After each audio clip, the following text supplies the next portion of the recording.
Hey everyone, welcome to another episode of Tides of Wildemount. That is our live stream based on the world of Critical Role. Excited to be here tonight. Thanks for joining us. We're going to do a bunch of announcements first, just to get those out of the way, and then we're going to jump back into the action. I want to thank first, of course, Dungeons & Dragons for hosting us tonight and creating this incredible game that we all enjoy. Our main title sponsor, as always, is Syrinscape. Check out Syrinscape.com/RealmSmith for all of the sound effects and mood music and thematic stuff that we use in our streams on an ongoing basis. You can also search RealmSmith in the search bar, and you'll actually find all of the specific sound sets that we've done throughout the years, as well as all of the ones we did for Into the Mist. So make sure that you guys check that out. Syrinscape is incredible. It is a online sound player for your tabletop RPG experience, and it adds a bunch of ambience and all kinds of awesome sound effects and so on. So we love those guys over there. Want to give a quick shout out to all of our product sponsors, WizKids, as usual, for a lot of the minis that we use. We're actually using a new one tonight that has not been seen on our tabletop yet from one of their latest lines, and we're very excited about it. Dwarven Forge for a lot of the terrain that we'll be using tonight, actually. And we're actually using the Mountains of Erenthor and the Dungeons & Doom sets tonight, which we're super excited about. Thank you, Dwarven Forge. Hero Forge for all of the player character miniatures. We used their creator in order to create all of them on the table. Mythroll Armory is sponsoring our Nat 20 animation. Maybe you want to hit that, Julian, just to give the folks at home a view of that. This is the new Stoneheart dice set that they are releasing. It is coming out in February. That is when the Kickstarter is going to launch. Joel or Dave, can you just tell us what the address to that is, perhaps? It is stoneheart.ca. So just go to stoneheart.ca. Awesome. So stoneheart.ca for all the information that you need on that awesome Kickstarter coming out. Incredible, really high quality dice for your tabletop. Beetle and Grimm's, as usual, we are doing a giveaway right now when we reach 7,500 followers. So all you have to do is hit that follow button on twitch.tv/RealmSmith. This will go purple to let us know you are here. And you will be entered when we do the draw of all of our followers at the time that we hit 7,500. We will be giving away a silver edition Rime of the Frost Maiden box from Beetle and Grimm. We want to thank those guys for donating that box for a giveaway. At 10,000, we will be giving away a legendary Strahd box, that is a Curse of Strahd box. And then at 15,000, we are giving away a platinum edition of Rime of the Frost Maiden Beetle and Grimm box. So thank you so much, guys, for those awesome prizes. Help us to get there. I don't know what we're at today, actually. I don't know if anybody online or anybody knows what we're at. 6,337. What? 6,378. So we're not far from that first giveaway. Again, share it with your friends. Help us grow the channel and get a chance to win an awesome box from Beetle and Grimm. The value on these are obviously incredibly high. So, and awesome experiences. So check that out. And then, of course, D&D Beyond. As usual, the giveaway tonight is a digital version of Tasha's Cauldron of Everything for your D&D Beyond experience. All you have to do is enter Tasha, Tasha, into the chat. When you do that, you will be entered in the giveaway. We'll be doing the draw at the end of the show, and you will get one copy of Tasha's Cauldron of Everything for D&D Beyond. And we want to thank D&D Beyond for sponsoring us with their products. Announced last week, our official charity for this season is the Critical Role Foundation. You can learn more at critroll.com/foundation, and you can head over there. You can make your donation, and then just let us know that you heard about them from us and the amount that you donated if you'd like to disclose that. And we just like to know how much our community is able to help out. So they have an incredible set of charities that they give to. They've already hit their first major, massive, incredible goal. And they have a bunch of others that they are equally dispersing donation funds to. All amazing charities, all amazing causes. So check them out at critroll.com/foundation. As a lot of you know, alongside of our live stream narrative, we have a Discord roleplay server where you can come on and you can roleplay as certain parts of the world that interact and affect the live stream narrative, and the live stream narrative interacts and affects the Discord roleplay server. Lots of crazy, awesome stuff. Last Monday, we released the Character Generation Guide. It's a guide to all things Revelry, and you guys have been creating characters all week. Coming out tonight, latest tomorrow, because we're making some final tweaks to it, is the information regarding daily tasks and regarding quests, which our Smith Guardians, the moderators from our channel, and those folks that manage our Discord server, they will be doing Zoom quests throughout the season, which you guys can participate in, which will affect the live stream narrative, and we're very excited about it. I will be talking more about the different levels that you fall into for Tier 1, Tier 2, and Tier 3 subscribers. But if you're interested in role-playing on our server, all you have to do is subscribe to the channel at Tier 1, Tier 2, Tier 3, even with Twitch Prime, which will put you in at Tier 1, and then this will go blue to let us know that you subscribed. And let us know that you guys are here in real time and love that you guys are a part of it and make this community so incredible, so fun, and so great. Big thanks, of course, to our Smith Guardians for all the work they do. We do have merch. One way that you can help to support the channel, thank you for the subscription, that's great. One way that you can support the channel is to buy our merch. Below the Twitch window in our Twitch screen, you can see all the information that you need to our Teespring store. I am wearing one of our shirts today. It was from last season. I went to Port D, and all I got was this stupid shirt. There are lots of gear opportunities for both seasons and both campaigns, so check that out and represent RealmSmith. Behind the screen tomorrow night, which is a behind the screen look into the behind the scenes of what the DM is doing, that is me, during this session, why I rolled certain rolls. And while you're watching tonight, maybe jot down any questions that you might have, like what were you rolling when that person did that? And what were you thinking when that person almost died by Plunkrawk? That kind of thing you can do on a regular basis tomorrow night on Tuesdays during a open Q&A session with myself. And then Thursday is Player's Table, which is an open Q&A and kind of session review with Joel Auge, and it's always a lot of fun. If you like what you see tonight, make sure that you follow and that you share, spend those bits and support us. That's great, and we really appreciate that too. If you guys are all ready, we will jump right into episode 2 of Tides of Wildemount.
Hello, cast. Welcome back to episode 2. Hope you guys are doing well this week and staying safe. Last we left off, you folks were bringing back an oracle that you retrieved from the Twinward Isles. This oracle had information regarding not only Uk'otoa, but another being of great power that she said was your quest. that Ukuto was not and was in the hands of another. You fought a valiant battle against the Clovis Concord, flanked by your Revelry pirate companions as you sunk the Clovis Concord ships. You were then told that instead of being free to go where you wanted to go, that you needed to report back to the Planking in Darktow. Heading back to Darktow, you met a new companion. Her name was Cyra. And she popped out of a ring that Plunkrawk happened to see in the bowels of the ill hand. You familiarized yourselves, kept her hidden, kept her secret, kept her safe for the entire voyage, which lasted a week, and you found yourselves back on the banks of Darktow. Immediately after disembarking the ship, Yana was waiting on the docks for you and said that you had to go directly and report to the Planking at this time, and no diverting in any way, shape, or form. Let me say, Diarchal also left the party on the way in Broken Bank, knowing and realizing that going back to Darktow was not a good idea for her at this time, based on previous happenings. Upon getting audience with the Planking in the Throne Roost, you were told that you were expected that the Oracle was expected to stay in Darktow, not to continue on with you. You pleaded with the Planking, you pushed the Planking a little bit, and found that there was no reasoning with him. At that time, as things began to get heated, just before things kind of broke into chaos, with a wink from Yana, she clicked a button on the hilt of one of her daggers on a bandolier across her chest, and a darkness spell erupted from the dagger and covered a 30-foot space, centered on the Planking and surrounding the throne that he was on. You find yourselves now at Yana's beckon as she says, he's not here. Julian is going to jump in and out to play Yana tonight because I did not do the accent justice. Yana says to follow her voice. As you are in complete darkness now, magical darkness, so dark vision does not do anything in this scenario for you. Currently, you all stand just outside. Let me just...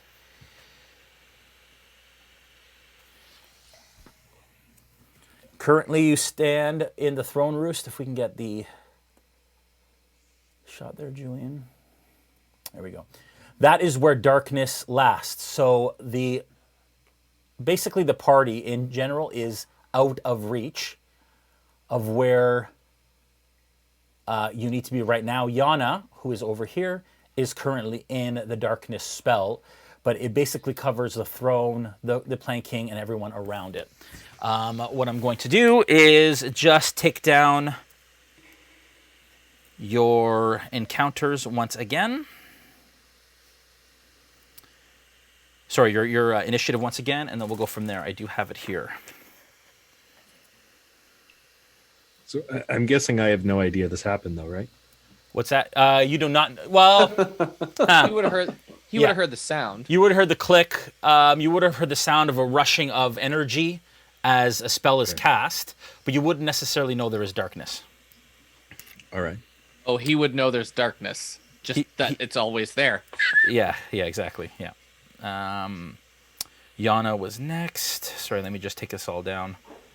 Upon restarting, it was...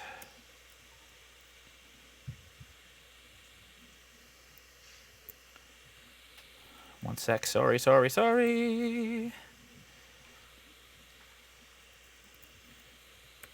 Okay. All right. Okay. Back up to the top of the order. We are going to go with Gaziel. You are first.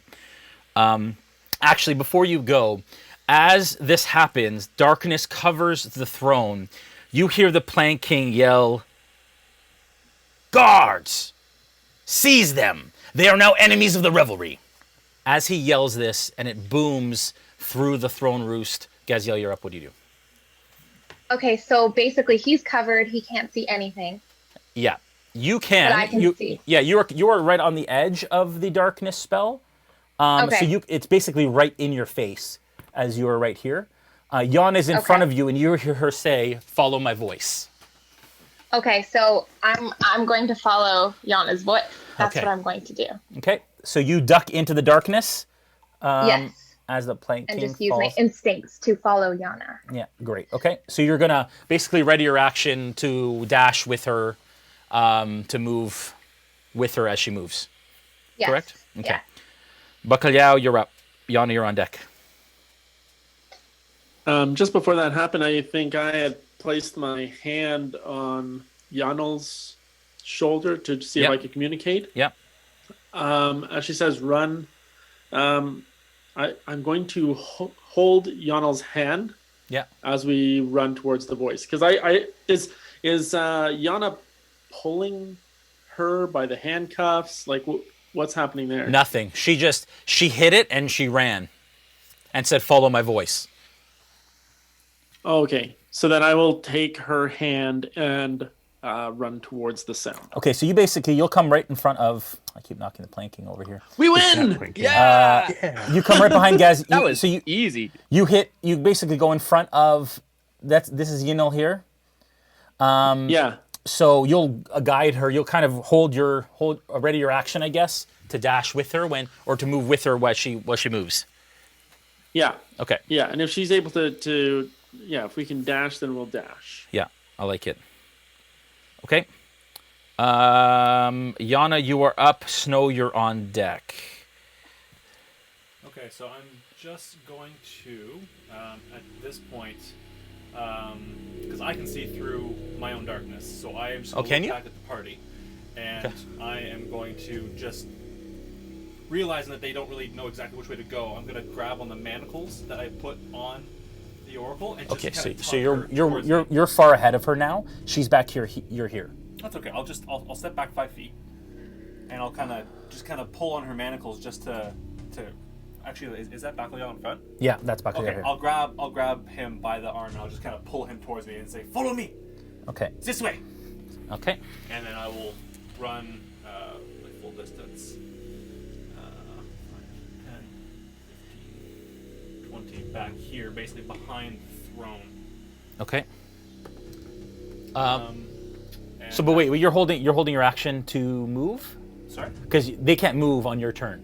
So are you waiting for them to move with you, or you just said follow me and then you moved again? I see. Okay. You have to all move as a group Yeah, if you're so going to move, right? I'll just move back to Bacalhau then. And Okay. then I'll basically You're waiting? grab his arm and just Okay. follow me. Okay. Plunk, you're Snow, you're up. Plunk, you're on deck. So Snow, you're near the back there. You can see yourself. Right. Yeah. Go ahead. Having heard Yana, I realized something's going down. I don't know exactly what, but I want to be as close to the oracle as possible. Yeah. To protect her. So I'm going to be moving with her and stay with her as we go. Which side? I'm assuming you just want to kind of stand up and flank her, sort of situation. Pretty much between her and the Plank King, if possible. Just so I'm kind of right acting there? as a tabaxi shield. Okay. Any moves you want to ready or anything like that? I've been prompting you guys to ready actions, but soon I won't. Right. Well, I mean, I do my move. I guess I could use the dodge action. Okay. Hopefully not to dodge so that it would hurt her, but in a way to deflect maybe or something like that. Yeah. Just remembering though that you won't be able to move with the party when they move unless you ready a dash action. Okay. I'll ready a dash action to move with them then, just to be safe. All right. Cyra, you're up. Bolt, you're on deck. Oh, you're not there yet. What? Oh, you're not there. You're in the ring still. I know, but can I pop out of the ring? Because Sure I you can hear can. what's going on. You pop out of No. Plunkrawk's. What? Go ahead.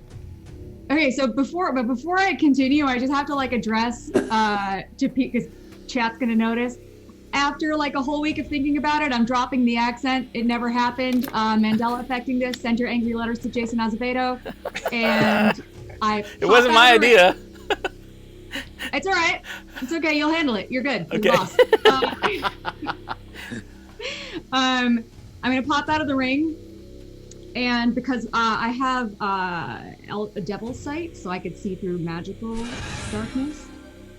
And so I want to tell Plunk to just stay close to me, and I will get ready to dash with the. Okay, where do you want to stand? You can be in front of, beside, or behind Plunk there. I'm going to be in front of him, just in whatever direction that's shielding him from the dude. Yep. I will kind of be in front of him. Okay. All right. Good stuff. Bolt, you're up. Or Plunk, sorry. Yeah. Did I skip you? Yeah. I did. That's Sorry, okay. Plunk, you're up. Yeah. So. Bolt, you're on deck. So seeing the 6 seconds and mine and Cyra's 6 seconds, let's just say they're the same 6 seconds, and she kind of shields me from the dude, I'm going to agree to that shielding and kind of hide in her shadow. Okay. But I do want to try to specifically hide and cast Pass Without a Trace. Okay. Which I believe I still have use of. Didn't you use that already from your? Are you talking about from the Blade, the Blade Singer? You're totally right. I used it already. It's still in my list. Sorry. Okay, no problem. Yeah. So I will just hide. Okay. Try to be with. Oh, actually, you know what I'm gonna do? I'm going to cast. I'm going to cast Disguise Self into a foot taller shape of a guard. Okay. One of the guards. Okay, so you basically want to be one of the pirate guards. Yeah, and then, is there any way for me to communicate with you, Cyra, in your mind? Like, do I trigger that? Can you trigger it? How do I share my thought with you? Well, like you would have, if I would have to initiate it, but Okay. we could come up with a code system. You could just kind of give me a wink or do a thing, and I'll know that like you want to say something. Okay, we'll have to probably figure that out next time. But this time, Right. I'm We'll be basically ready. just like I'll look at you in your eyes, like I'll grab your elbow, look at you in the eyes, and then disguise myself into this guard so you know it's me. Okay. Yeah. Okay. All right. And at this point, nobody saw that happen except for potentially the archers in the roost. Right. Bolt, you're up. Okay, so while we're in this darkness, we can't see out, right? We're just like completely enveloped. We can't see anything. Correct. Right? We're not in the darkness though, Adam. We're outside of the darkness. Yeah, you guys are out. Plunk, Cyra, Yanil, and you are outside the darkness. Okay. Then I will heed the voice who I recognize, and I will prepare to follow the voice whenever the time comes. Okay. All right. So you're readying a dash as well. Okay. Yeah. All right. So you close in a little bit, so you can move around. Yeah. All right. Yeah. Okay. So at this point, arrows begin to rain down from the roost at the four of you, and they rolled really, really badly. So we're going to say that they're disoriented by the casting of the darkness spell, and they all missed at this point. Lucky you. At this point, you hear, those of you that are in the darkness and outside, you hear shuffling on the throne roost. And Bacalhau, and Snow, you feel a across the front of your face as if something has swung at you and missed. Okay? You also hear footsteps from outside closing in. Put four just outside the throne roost there, right on the step, back step basically, on that entrance. Yeah. Okay. And as you look back, Bolt, you see that there are four Revelry pirates that were four of the ones that had escorted you up. right outside the door. Not that guy. Yeah, just take him away. Oh. Yeah. Okay. All right. Gaziel, you're up. Bacalhau, you're on deck. Okay, so I remember I was really skeptical of Yana last season, but he's obviously... She has obviously proven... Sorry. Yeah, she. She's obviously proven herself to be trustworthy. So before she goes any further, I'm going to go, Yana, just one moment. I have to do something. And I'm going to channel Divinity Nature's Wrath on the Plunk King. Can I do that? On the Planking? Does it have to be somebody you can see? It says within 10 feet of you that you can see. Darn it. Yeah. I can't see him, right? No. Even if I get really close, could I get really close to the? You're both right now engulfed in the magical darkness, and either of you can't see. Okay, then I'm just gonna ready an action to continue following Yana as she moves. Awesome. Okay. Bacalhau, you're up. Yana, you're on deck.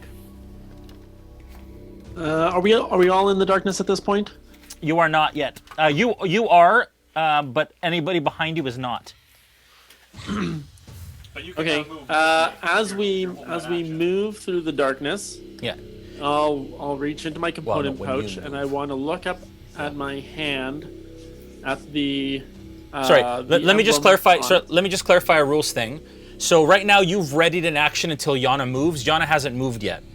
So you'd have to ready another action to move with her during this round. Well, because you said I had to hold my action to move when he was able to move.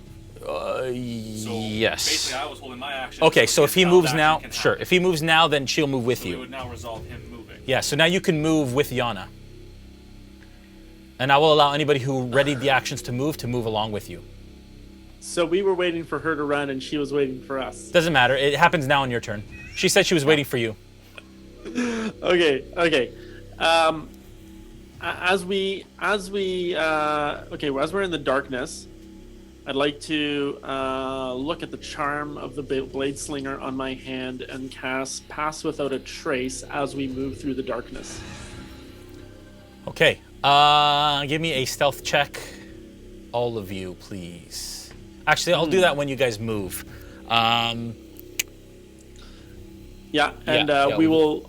I'll only be able to use my normal movement of 30 feet. So I'll ask you, which way do we run? This way. Just follow me.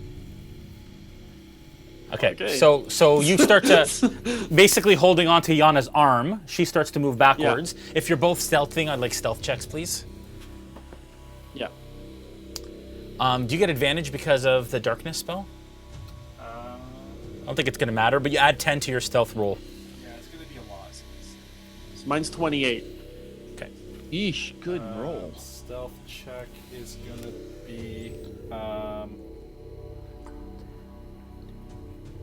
25, 36. Okay.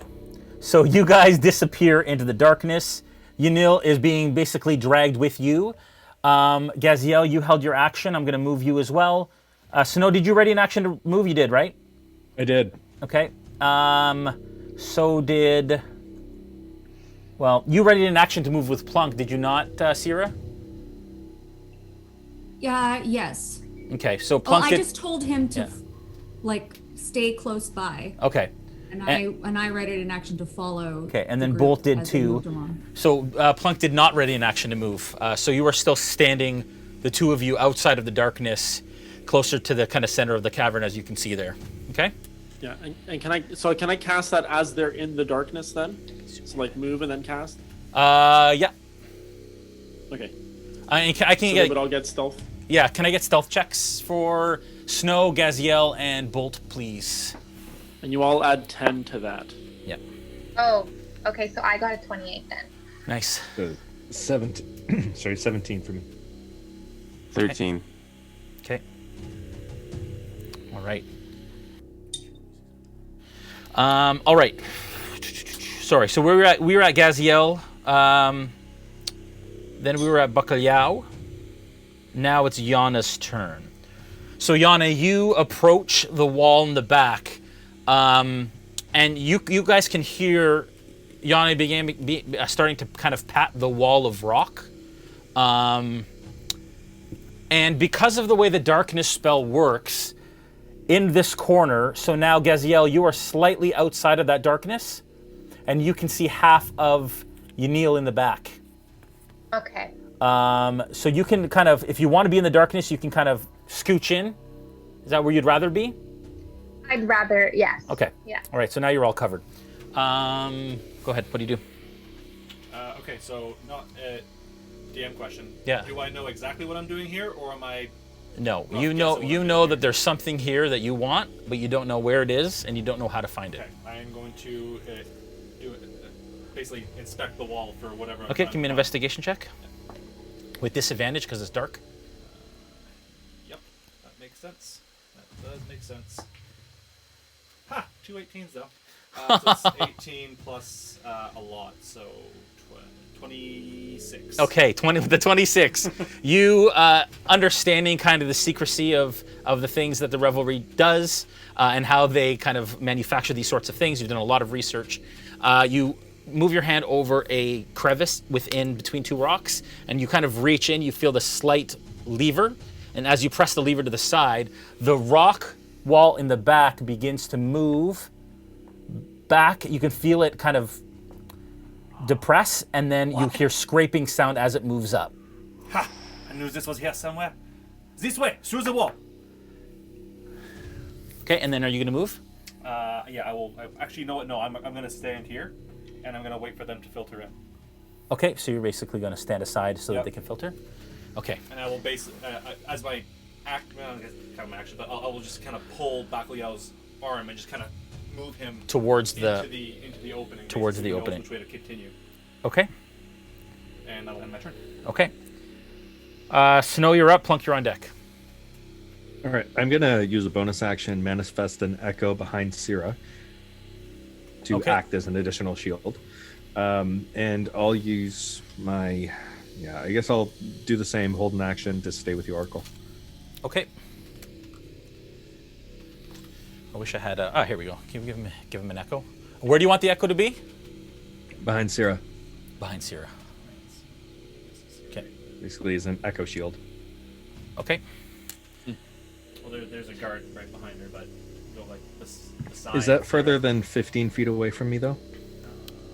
Is it within 15 feet? Yeah, actually, yeah. So, So you put- have to be in front. bring her up. So Yeah. just at just at Kitty the edge corner. of 15 feet, Yeah. then wherever. Okay. All right. Plunk, you're up. Cyra, you're on deck. Cool. So at the top of my voice, I'm going to mimic the Plank King's voice Okay. and say, "Guards, stop!" Okay. Give me a performance check and Okay. a persuasion check. Or actually, a deception check. Okay, cool. That's better. Okay, here we go. Oh, that's a natural 20 and an 8 on top. Natural 20 of performance. No, for persuasion. That's what you said, right? Persuasion? And I said, yeah, so performance first and then a persuasion. Okay, so my persuasion is a natural 20 plus 8. Let me roll my performance. Well, I said performance first, sir. Oh, I could do performance Yeah. first. So yeah, 28 Yeah. and a 21 for persuasion. Oh, Sorry, jeez. for persuasion. Okay. The guards stop. So as they're moving, they stop and start looking at each other, look into the room, Nice. and are obviously quite concerned. So you've definitely stopped them from moving any further at this point. Okay, so I will now grab Cyra's hand and bring her towards where the rest of the party looks like they have gone. Okay, so she was readying an action, so I'm going to allow that to happen as you step into the darkness out in front of the dais that the Plank King is on. Okay. Bolt, you're up. Okay. So right now the darkness is covering everybody. Yep. Except the echo. Okay. Then I'm just going to, I guess, ready the action to follow Yana's voice. Okay. Wherever it will lead. All right. Okay. Yeah. And right now it's pretty jammed in there, so you're just going to basically ready an action till the person in front of you moves when you feel the move. I assume at this point you have hands on each other in the darkness to know kind of who's in front of you. All right. How many hit points does your echo have, Brandon? 1. Okay. An AC of 16. You feel it. You feel it snuff out. All right. As you hear an arrow, or a couple of them hit in the area that you are. My AC is 17. Yeah. You guys hear arrows kind of rain down all around you as they're shooting into the darkness, but they're obviously being very careful because they don't currently see the Plank King. You are. Is he also in the darkness? He is. You want to be in the darkness, right, Plunk? Yes, please. Okay. You hear from right behind you, almost kitty-cornered, Plunk, only about 5 feet away, you hear the Plank King's actual voice. It says, "You fools, get them!" And you hear kind of and he points back in the direction of where you guys are. Oh, you don't even see this. Anyway, so you hear, "Fools, get them!" And you hear kind of grunts and responses of understanding from the guards at the door. Can I respond with a, "You fools, stop"? On your turn. Okay. Sorry, how was he able to point in the direction? Does he know where we are? Just back towards where he knows you guys probably went. Like Okay. So he doesn't see you guys anywhere. He saw you all kind of move into the darkness. So he's basically saying, like, go get them behind here. Yeah, do I see? Because I can see that in the. What do I see? Like. So you can see in magical darkness. Is that right? Yes. Yeah. No. What ability is that? Devil Sight. Cool. It's a. Can you just read it for the sake of people at home? Yeah, sure.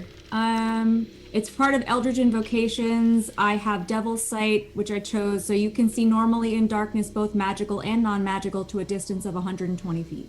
Wow. Wow. So you can see all around you. Warlocks, y'all. Yeah. Warlocks. You also see the Plank King step out of the darkness.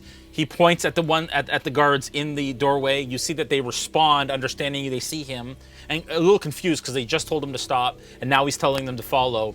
And he does this behind, like basically like go get them behind him. Okay. Can I use Mind Link to It's not. tell... Sorry, it's not your turn just yet. Oh, sorry. No problem. Gaziel's up. Bacalhau, you're on deck.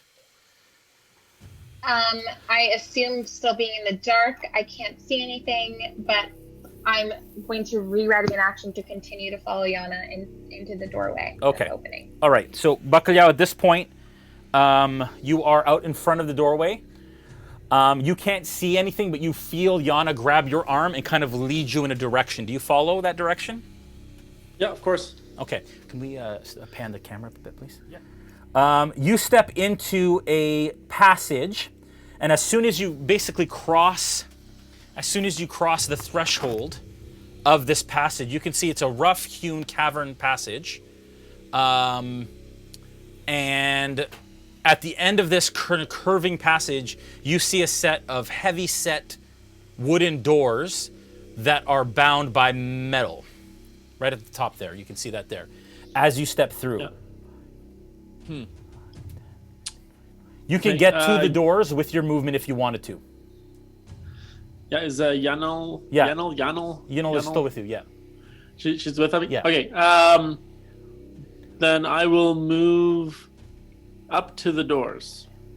Okay, we're going to call her Yanil, just so it's not confused with Yana. Yanil. Yanil. Okay. Yanil. Okay. So, and you step right up to the door right there. Okay? Yeah. At this point, Gaziel also follows. Snow, you were holding an action? Or readying an action, sorry? Yeah, I was to stay with the party. Okay. You are back behind. Bolt was as well. You all start to filter into this hallway. Yeah. Plunk, you didn't hold your action, did you? Or ready in action? I didn't, but I did lead Cyra into the darkness, and she can see better than I can. Yes, that's true. So, yeah. So That's I'll true. wait for my turn. Okay, Yana, you're up. Okay, so I'm still waiting. Did I see Cyra bump out of the ring? Like, do I know that she's there? No, and you can't see because you can't see through the throne. I can't see the throne. No. And I don't know that. No. But I didn't see Plunkrawk go through. No, you haven't seen Plunkrawk go through. Okay. And you have no idea that he's changed into a guard either. No. So, at that point, I would want to know where Plunk is. So I'm gonna pop around the corner of the roost. That way, okay. 15, 20, and just kind of try and take a peek-see Yeah. at what I see. Yeah.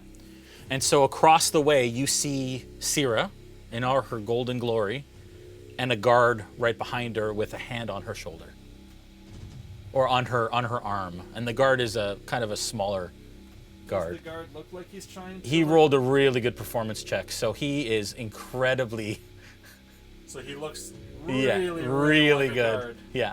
I'm a good-looking guard. A little short So for a I roll an stormtrooper. attack against the guard Okay. that I think is trying to stop Cyra. Well, you don't know who Cyra is I either, don't know who Cyra is though. Yes, you're right. but you don't see Plunk. You don't see Cyra. Oh, you don't know who Cyra is. Do I see the Plank King? You see the Plank King? Yeah, absolutely. I He's will standing. Roll to attack the Plank King. Okay.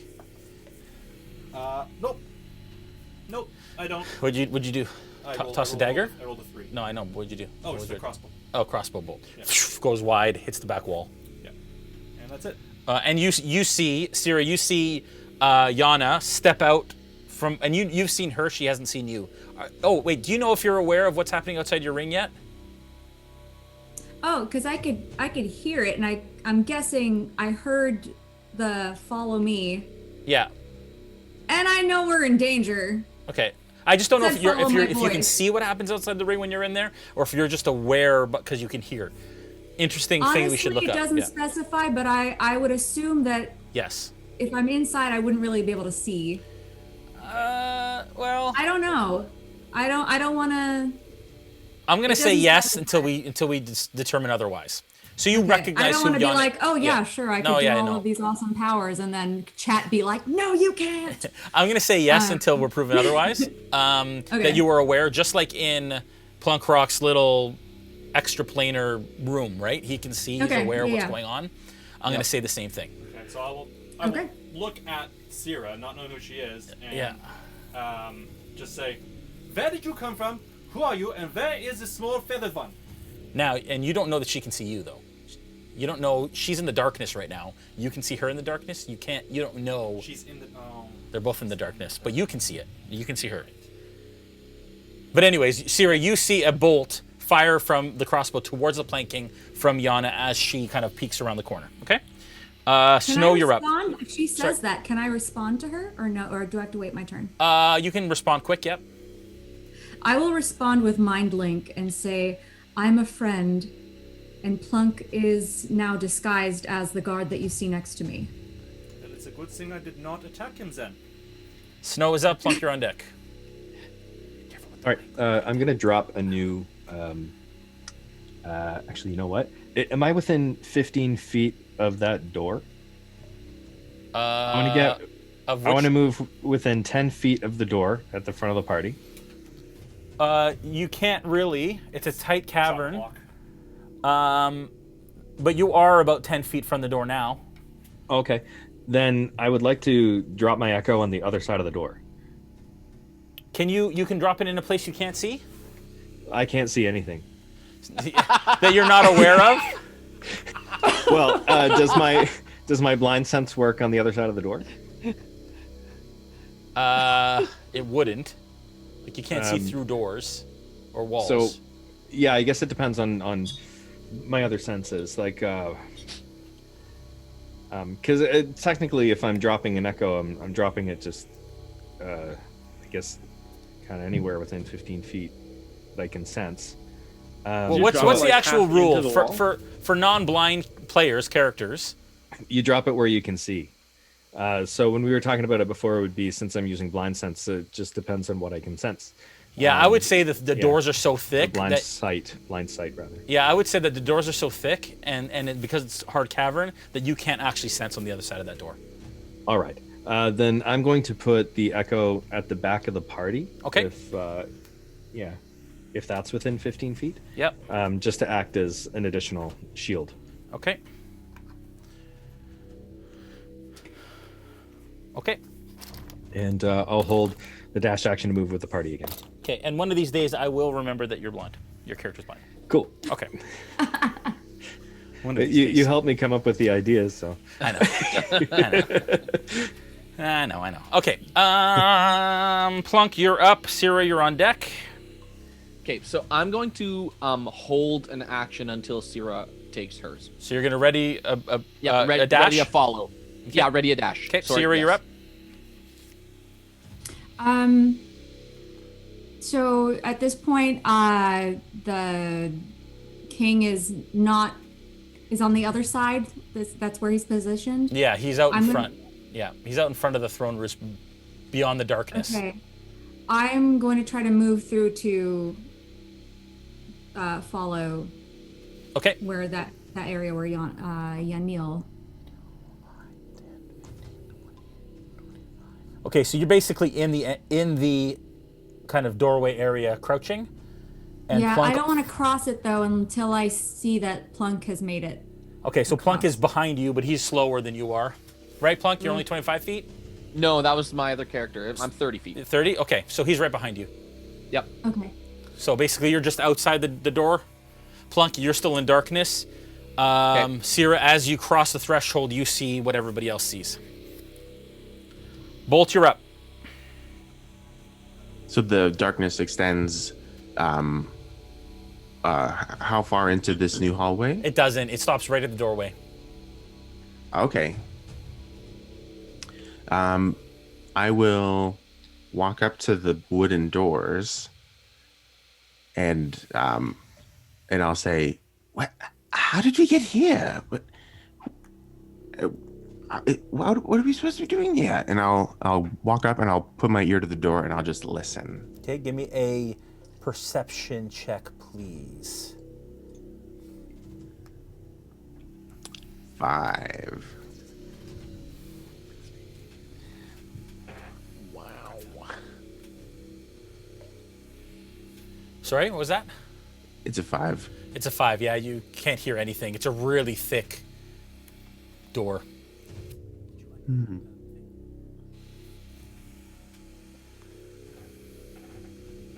Okay, that's my turn. Okay. All right. At this point, you hear footfalls behind you. No.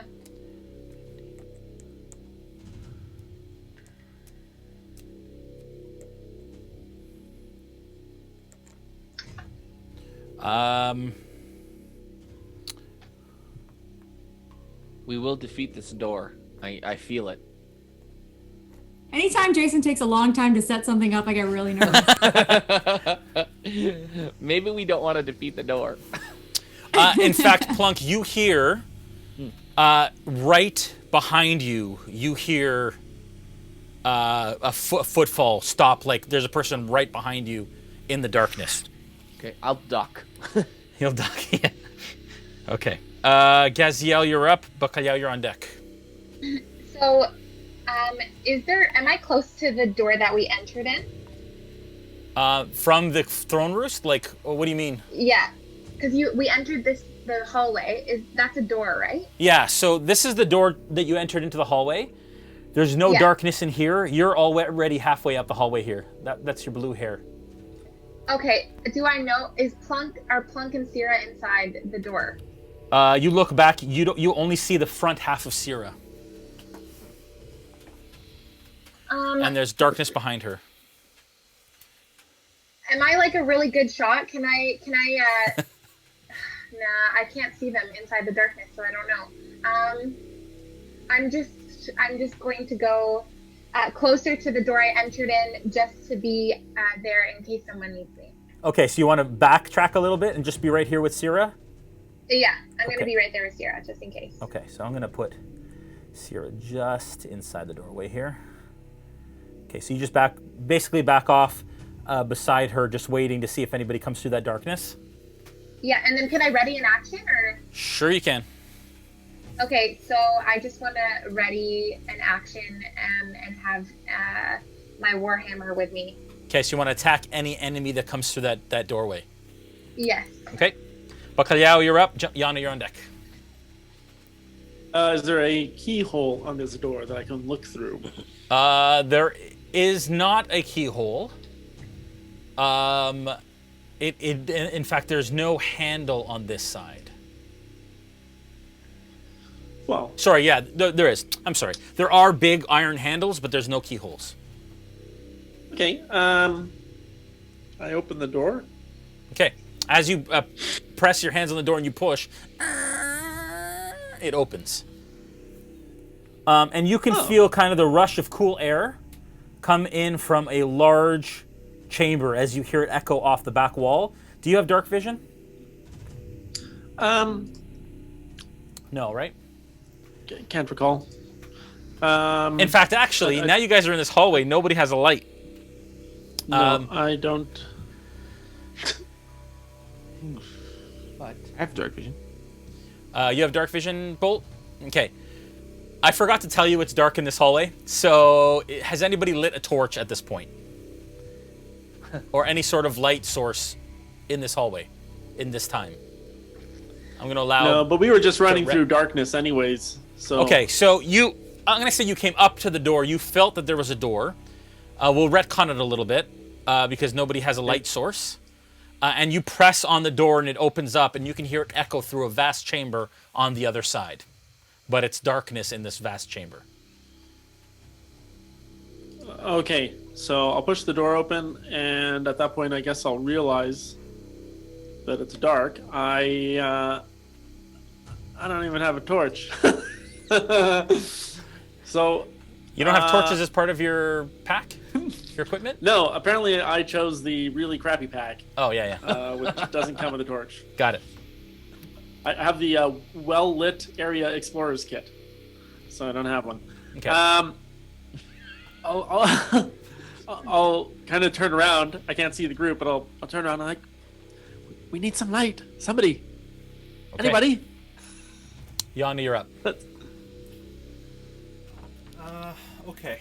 So, seeing them move back and everybody, all those pirates, I'm gonna scoot back this way. 5, 10, 15, 20, 25. Is your echo... can people move through it, or it's corporeal, right? It's corporeal. It occupies its space. Okay, so you kind of move around, and you see that you see them coming up, but you see Is this still Plunk in guard form? Yes, you see a guard who is Plunk size. You remember that's who it was. Yeah. But right behind him is a Revelry pirate, and you know that these are captains, so you know that they're higher ranking Revelry, and they're currently got their swords out and they're probing the air for people right above his head. I am going to throw a buttload of ball bearings on the ground at their feet. Okay. And hopes to try and trip them. Okay, you hear ding, ding, ding, ding, ding, ding, ding, ding. Okay. Oh, man. All right. And I'm basically waiting at, I'm in the doorway. Yeah. I'm waiting to just, pull Plunk through so that I can try and... Yeah, Plunk, behind you, you hear this, not cacophony, but you hear the sound of ding, ding, ding, ding, all these ball bearings hitting. You don't necessarily know what's happening.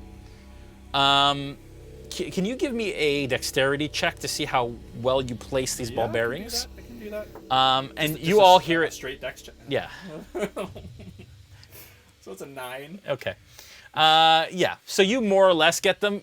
You hit Plunk with some of them, and so you feel like you've been hit by stones almost. You're not sure, but you hear them ding, ding, ding, kind of bounce on the ground around you, and you feel them in and around your feet, Plunk. Okay, and I'm just going to yell out to the party in front of me. I'm hit. Snow, you're up. All right. Having heard Plunk's Plunk, voice from right above, you hear "You will be." Snow, you're up. Plunk, you're on deck. Calm down. Good sound. It's so funny you did the ball bearings thing because I was going to do something very similar. So I'm going to use my bonus action to swap places with my Echo. Okay. I love this move. It's so good. So right in front of you, Snow appears Echo Knights in are the so place cool, of man. his Echo. They're so cool. And now I'm moving into the entrance there. Yeah. And I'm going to drop some caltrops there. Nice. In the entrance. In the entrance. Okay. Carefully place. Is that your action? Well, I'm basically stepping in the entrance and dropping them behind me. They cover a 10-foot square. Okay, so you're dropping them. So you want to be inside the entrance because that's where Yana is right now. Well, I mean, essentially behind where we are in a 10-foot square. I know that Plunk is there. So this area? Unfortunately. Yeah. Where the ball bearings are. I wanted to block the doorway so that even if they come around the other side of the throne. Okay. All right. So you just basically place them at your feet. Basically, at my feet, but not where I'm going to step on them. Okay. So I'm dropping the caltrops there. It's a DC 15 dexterity throw, and if they fail, they stop moving, and they take 1 piercing damage. Okay. Yeah. Okay. Plunk, you're up. Cyra, you're on deck. Okay. Not seeing anyone else other than... Okay, wait, first. Snow, would I know if your Echo is you or your Echo? Yes, you would. We do look slightly different because the Echo's more of like a gray. Except you're in the darkness, so you don't see anything, Plunk. Right. Okay. So I'm going to make it through the gate. Okay. Give me 2 dex checks, please. Dex saving throws, please. 2 dex saving throws. Of course. Why would I not? The bearings and the caltrops. Yeah. Okay. The first one's going to be caltrops. The second one's going to be bearings. Okay. I'll hold the answer until I... Okay. So a 6 and a 14. Okay. So you step on something that shoots pain up through your boot. You take 1 point of damage and you can't move. Ah! And then and then lifting your foot off. Sorry, go ahead, Brandon. His movement is now also reduced by 10 feet until he recovers 1 hit point. Yeah. And then as you lift your foot off, you put your foot down again onto a pile of bearings, and you fall prone. Okay. Onto the caltrops. Wow. Ow! I hit! I'm down! That's great. All right. Somebody suggested that stepping on the caltrops is like stepping on a D4. Yeah. It's the same thing. If I were really mean, I'd give you another dex save to see if you can stop yourself from landing on them when you fall prone, but I'm gonna spare you. Yeah? Yeah, let's do it. All right. Okay. It's a story, right? Oh, that's a 13, Jay. Lucky number. Not enough because it's a DC 16. So you're gonna take another point. I'm not gonna take away any more movement, but you're gonna take another point of damage. Okay. Okay. All right, Cyra, you hear Plunk screaming. Actually, hang on. Disguise self, is that a concentration check? Yes, it is. Can you do your con save or whatever you have to do to keep it? Oh man. This is the best thing. Okay. Oh, yeah, it is. Okay, intelligence check. All right. Here goes nothing, Plunk. That is a 15. And what's the DC on that? DC on my spell attack is a 14. Yay! Yeah, 10. It's 10 or half the damage you took. So what's that? Sorry. So 10. It was a success. Yeah. Okay. Good. All right. So you maintain your guard visage. Cool. Cyra, you're up. Bolt, you're on deck. Hearing Plunk squawk in pain, I'm gonna keep my. I'm in the doorway, and I can see the guards. Right. You're in the doorway. You can see the guards out behind you, and they're pirates, like pirate captains. So they're not just guards. You can see that they're high-ranking Revelry. Uh-huh. And okay. And you see Plunk on the ground, on top of a bunch of bearings and caltrops, and you see Snow beside you. Okay, but Snow is in the doorway as well. Snow is outside the doorway. outside the doorway. I'm gonna move out so that I'm blocking Plunk, and I'm gonna Eldritch Blast the nearest guard. There's no space, and you would be moving into the enemy space if you did that. You can stand. What? You can stand in Plunk's space, but you are at danger of stepping on some caltrops. Like you can stand over Plunk if you wanted to. But I can see them. The caltrops? Yeah. Yeah, but it's still difficult. You still have to like traverse them. Okay, so how, like, if I could just, Sorry, I should add as well. If you're moving through the area at half speed, you don't have to make this. Okay, there you go. Okay, cool. Then I will move at half speed. That's fine. So it's not a big distance over anyway. Plunk's space. Just put it on top of the prone Plunk. Yeah. The prunk. Plunk. The prunk. On Plunk, basically. Okay, and you, what are you doing at that point? So you move into that space. There is a captain in front of you. Yeah, I'm gonna. It's still dark, right? For you, yeah. Okay. Is he how far away is the nearest? You're right in his face. Got right in his face. Okay, I'm gonna poison spray him then. So he's gonna have to make Okay. a con save. Poison spray. Nice. What's the DC? 13. Not enough. Oh, yes it is. He passes. Yay! Passes. No, he passes. Oh, he passes. Sorry. Jason Sorry, is it no effect? tricked me. What? Is it no effect? If he It passes. is no. Okay. Yeah.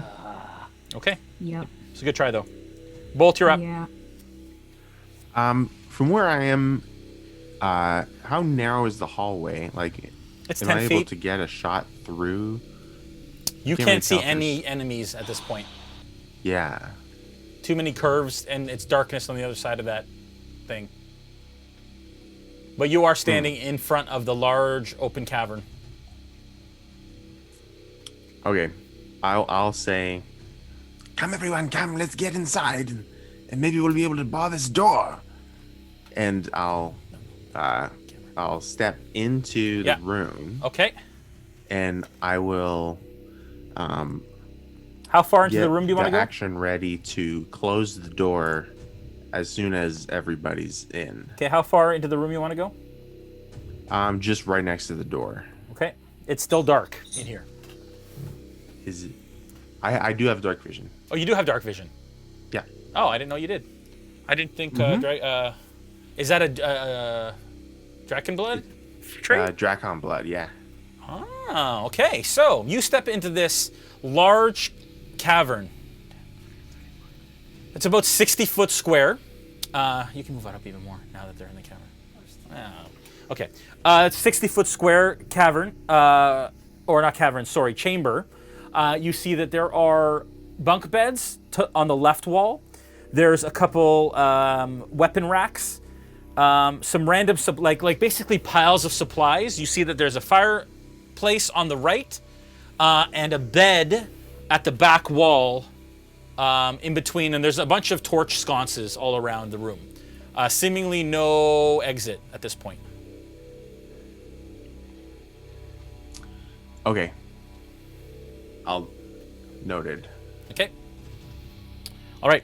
And you're ready in action to close the door once everybody's through. Mm-hmm. Okay. All right.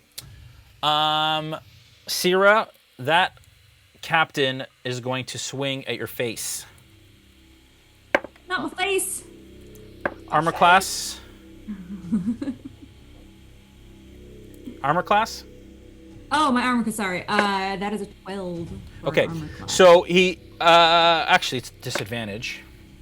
Still enough on that one. Okay.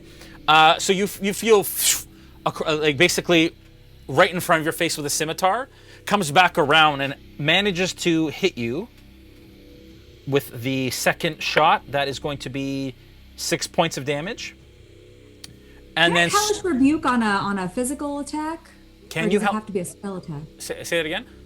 Can I hellish rebuke? What is the what does it say? The ability. It says you point your finger at the creature that damaged you is momentarily surrounded by hellish flames. The creature must make a dex saving throw. It takes Damage. 2d10 fire damage. Yeah, it's damage. Yep. Sorry, and then the dagger goes wide, so it attacks twice with the scimitar, and then wide with the dagger, and then you hellish rebuke it. What does it take? What's the save? The save. First of all, I took 6 points of damage. You said? Yeah. Okay. Where is it? It takes. It was saying this one. 2d10 fire. You should make a dex saving throw. What's your DC? My DC is 13. All right. Unfortunately, it moves out of the way. Oh man. So half as much. Oh, okay. So half as much. So 2d10? it takes. Let's see. 2d10. Wow. Okay, so just 2d10. 2d10 and half it. Half it. So that's 10 points of fire damage. Nice. And then it takes, because I have an Afridi genie patron, it takes an additional 2 points of fire damage. Nice. As his clothes starts to light, and it's amazing that this darkness actually like mutes the. You can see it because of your sight, but it mutes, like the fire doesn't emit any light. It's really strange. Okay. The other captains cannot do anything. Well, they can. No, dagger. No, Jason, right I'm sorry. Yeah, what? It says because of I didn't read it from the level. It's actually 3d10 halved. Oh, okay. Not 2d10. Okay, roll one more 10 and then Sorry give about me that. half. 3d10. Holy cow. Yeah. So, well, so it took 14 In all? half. What? Yeah. So 7. Okay. Okay, awesome. Okay, Plus the 2. great. Gaziel, you're up. Nothing has come through that entrance now, so your ready to action is done. What would you like to do? And can I see anything that's happening to Cyra right now? You can't. It is darkness through that doorway. All you see is Yana Okay. in the doorway. So what I'm going to do instead is I'm going to run to Bacalhau and Bolt. Yeah. And I have a torch in my pack, and I'm going to light it Okay. inside the doorway. Okay. You get inside the doorway. She can move further, right? Yep, she can move further than that. 5, 10, 15, 20, 25, 20, like here, 25? Okay. Yeah. You stand in the doorway, you light the torch. It lights the majority of the front of the room, dimly lit for the rest. And you see what I mentioned before. You and Bacalhau now both see the interior of this room. You're welcome. And Bolt, you do see, just give me a perception check, Bolt, please. 9. You see nothing. Bacalhau, you're up. Yana, you're on deck. So how much of the room can we see now that So this torch, torch is lit? is 30 feet, bright light, and hang on, I have it right here. My handy dandy, 20 feet bright, 20 feet dim. So from there I see 10, 20, and 20. So you see almost basically up to here. So you see a table, a fireplace, to the corner of one bunk bed, a full other bunk bed, a crate, and torch sconces in the corners. But you don't see the full room. Okay. Is the torch flickering in any particular direction that would indicate the movement of air and perhaps an exit to this room? Ooh, that's very creative. I would give me a survival check.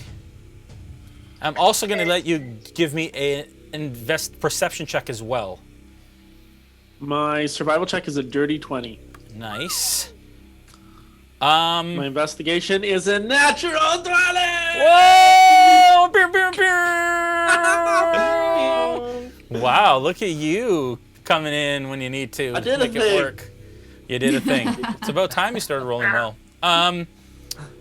You do notice that it is slightly kind of flickering and moving to the right. It's being pulled to the right.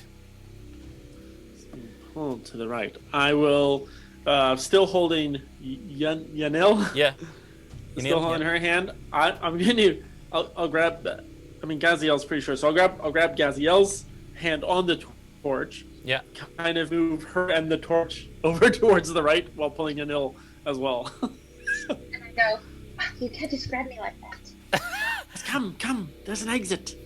What I'm going to say, though, is that you can't quite move her, so you're going to have to wait and ready a dash if you want to continue to move, right? Or I could drag her.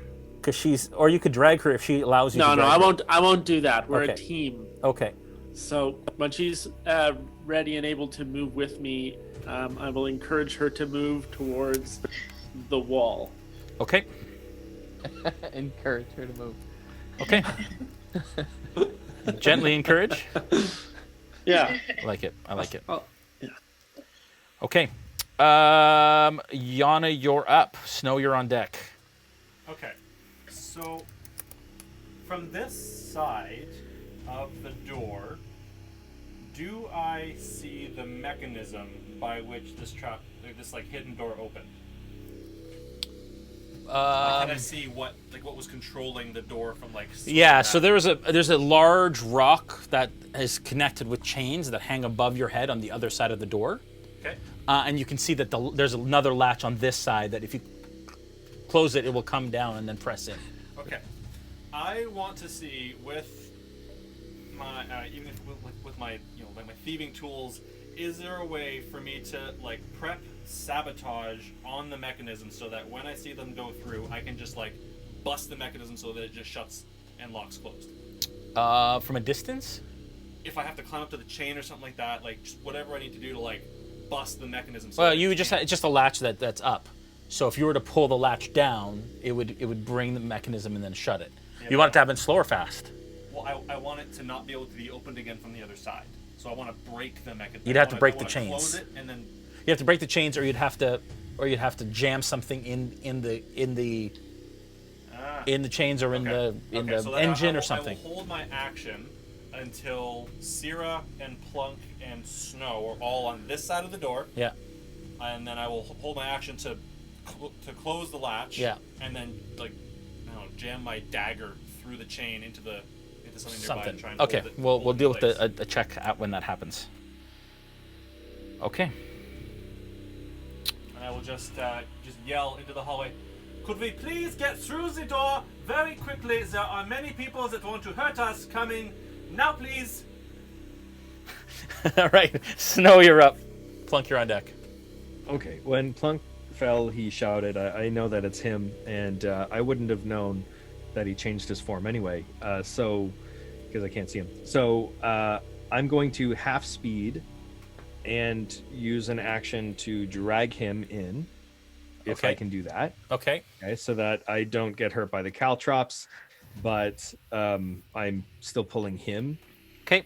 Know that I can pull him in. Give me a perception check, but I'm not going to give you it with disadvantage because you were born in darkness, sir. I was born in the dark. That's 24. Okay, so you have no problem finding Plunk, and you start to drag him towards the doorway where you heard Yana's voice.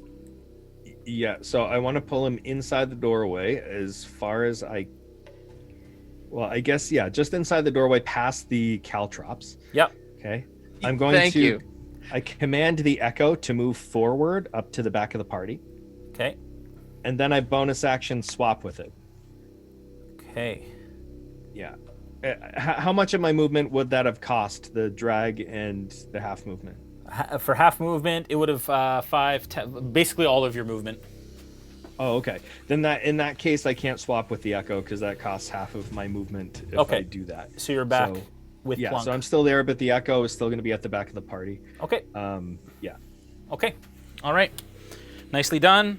Plunk, you're up. You are still lying on the ground in this cavern. You can see there is light now from Gaziel's torch that lights this entire kind of rough-hewn cavern. I'm still the guard though. Yes, you're still the guard on the ground. Yep.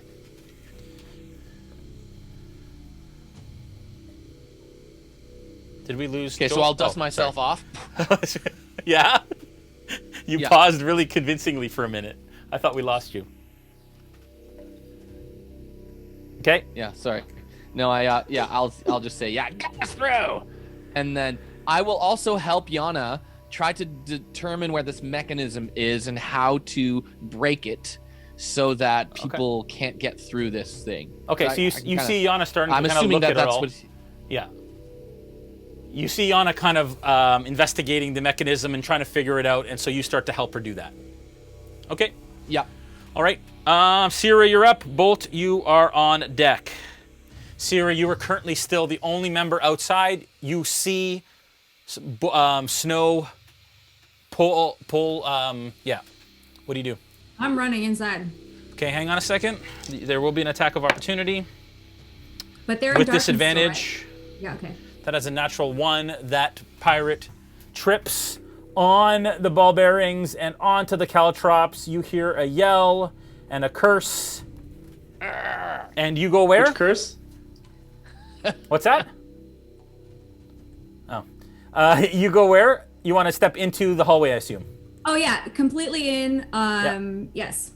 Okay, so then that would proc my held action. Yep, you're ready to action. Yep. So do you want to do an investigation to figure out Yes. like the best? Yes, investigation and add Plunk's investigation bonus.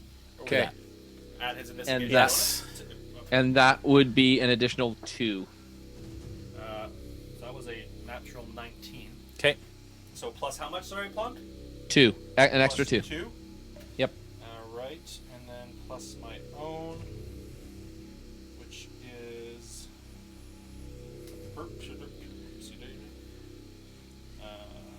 sorry. Plus another 9. Jeez. So, 30 total. Jeez. You know exactly what to do here. You know that if you pull the lever, it'll swing and close, and then you can use a dagger to jam it in between kind of the mechanism so that it has a hard time opening. And then I do that. Okay. You pull down the mechanism, this big comes down and goes into the hole. Sorry. And as it's closing, I'll just yell into the room where the planking is, "It was a pleasure working with you!" Nice. And it closes. All right, you can give me more of this now. All right. And when it closes, this cavern goes quite quiet. Obviously, having closed off a lot of the sound on the other side, you can hear some cursing and some yells. But right now, silence falls over the group. We are now out of initiative. I drag Gaziel over to the wall. Okay. Do you follow, Gaziel? What are you doing, Bat? There's an exit here. How do you know? No. I'll use the torch. Look. Okay. And I'll walk over, kind of leading the way with the torch, the way that it flickers. Okay. Investigation check for you, please. Another one.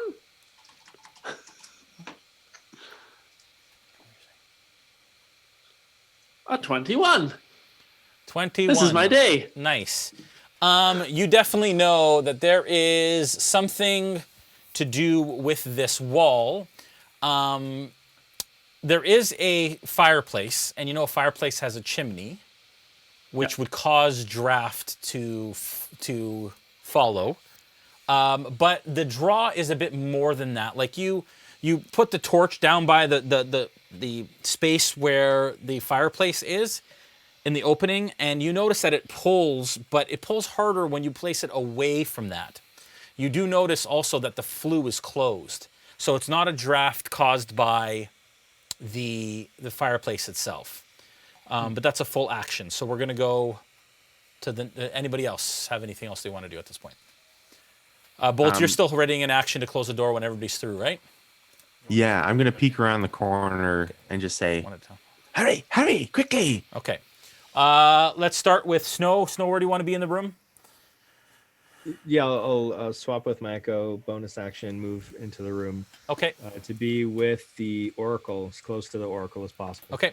And at this point, we'll still go in order because obviously people on the other side are still trying to get through this entrance. Okay. So you're basically beside the Oracle. Your echo is still outside in the hallway? Yeah, well, I'll have it walking with me because I can command it to move up to 30 feet. Yeah. So it'll just move with me. I can move 15 feet after doing the swap, so it'll just stay. Okay, Glunk. That's guard Plunk. Yeah, I'm going to run into the room as well, just inside the door. Okay. Who's next in line there? Myself or Cyra. I'll also run into the room as far as I can go in at this point. Okay. And Yana. Yeah, and I'll just move in to the room, and I'll just kind of scooch out of the way. Okay. At which point, I'm guessing... All right. Is he holding his action to close it? Yeah, so you're ready your action to close it. You close the door, and you notice, Bolt, that there is a big bar that you can lower in front of the door that will bar it shut. And it's a big, massive iron... Yeah. And it falls in place as it echoes through this cavern. I think we're good for now. As you all look around, it appears that this is a very well-stocked room. Seemingly no visible exit. Like I said, there are torch sconces in the room, and Yana begins to kind of walk around the room and light the torch sconces as you're in here. It does appear to be... well, you can explain to them what this is. As far as I'm aware, this is essentially the Plank King's emergency exit, as it were. Safe room. It's essentially a safe room that there should be, if I am not mistaken, and I usually am not. There should be a way out of here into some sort of subterranean caverns that we should be able to escape from. And from there, I do not know, but I have essentially cast my die with your lot, so my fate is your own. So if we could The exit's over here. I just don't know how to open it. Does anyone want to help me move this table to barricade the door for safety? Just to bide us some time, maybe? Yeah. Yes, I can help as well. Okay, so you all move to barricade the door. Okay. Yeah. If the Plank King if this is his room and he knows where the exit is, he probably knows where the exit comes out. So we'll need to move quickly in order to beat him there. Yeah, I thought exactly. Whatever we do, we should do quickly. It'd be a shame if we finally exited and they were just waiting for us there. Yeah. Or we could just wait until they go there, and then we could leave out the door we came in through. True. But how would we know where they were? I'm sure they How would would they leave know where we guards are? here as well. In the distance, Snow, you hear a come from the direction of the area you came, from the Throne Roost. Sounds to me like they're still trying to come in. Go! Yeah, Can I keep looking for a... very well to being slighted, so this is not going to last very long. We need to go and go fast. Right. Where did you say that exit was, Bacalhau? You notice, Bacalhau, that there are, you see that, again, you know that it's not, the draft isn't being caused by the fireplace. You do know it's somewhere around the fireplace. And under close inspection, and I'm going to use your same roll for this because you rolled so well, that there are scrape marks below, like leading out from the fireplace. Yeah, they were very sloppy. To the As you right. can see, there's marks here beside the fireplace. I think they just go through the wall. No, there must be a switch or something. And Bolt, you don't see these marks. Bacalhau's saying it's very obvious, but... Yeah, I'll start looking on the wall for a magic special lever. Yeah, I will too. So Bacalhau is the only one who can see the marks? Currently. Give me a investigation check, Bolt and Gaziel, please. 13. I got a 19. Okay, with a 19 and a 13, you both see them when Bacalhau points them out, but you didn't see them of your own ability or volition. And you start to kind of press around and see, you start to kind of like press. What are you looking for specifically? Again, there are drag marks or scrape marks to the right of the fireplace on the stone on the ground. And this looks like a used fireplace. There is like ash and old used burnt wood inside. What are you looking for specifically? Well, Oh, sorry, Bolter. Bolter me. Well, I'm just looking for maybe like a seam in the wall. Okay. You're looking for a seam in the wall. Okay. Bolt, you start to look for a seam. You don't see a seam anywhere visible. And that section of wall is covered by the fireplace currently. Could I try just like going where the drag marks are and like pushing down on each tile of sorts and seeing if the tile kind of has a bouncy reaction? Yeah, no, the tile, the stone tiles are very the stone floor is very sturdy. It's not moving at all. It appears like you imagine with that roll that the fireplace being moved actually created the scrape marks that exist. Bacalhau?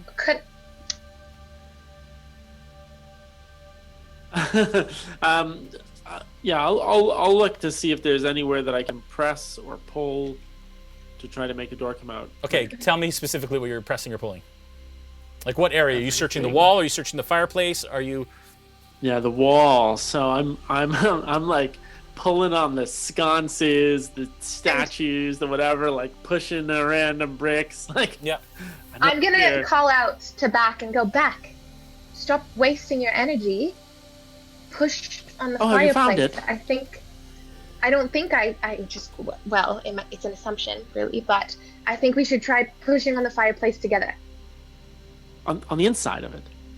I mean, on the outside? I just don't see, how would they escape if there was a fire going? Would they have to stand in the fire to push the lever? Well, it looks like the scratches on the floor were actually created by the fireplace moving in that direction, so... Okay. You show me, I'll push. Okay. And I just go on to try to push the fireplace. Okay, Gaziel, give me a strength check, and Bacalhau, add your bonus to that. Athletics check. Okay. Yeah. While she's doing that... +4 on that. Sorry? I got a 24. 24. Nice. And add your strength bonus? Yeah, you're going to be adding a big 0 to that. Okay. So with the 24, it pushes quite easily, almost like it's on a track. And as it kind of slides, we can't really see it there. Are you able to just a little bit? As it pushes, it reveals a basically like just a wall beside it, behind it, that looks like the rest of the wall. But on the ground, you do see that there's a bit of a track on either side of that fireplace that has moved. Okay. So as the fireplace kind of moved a whole kind of wall section over, a whole pillar over. Is there anyone else in the room that'd like to do anything while these guys are doing this? Yeah, I'm going to introduce myself to the party. Okay. I'm going to say, "Hi, I'm Guard," and just go around, shake everyone's hand. "Hi, Guard." Guard. Okay. Yeah. Anyone else?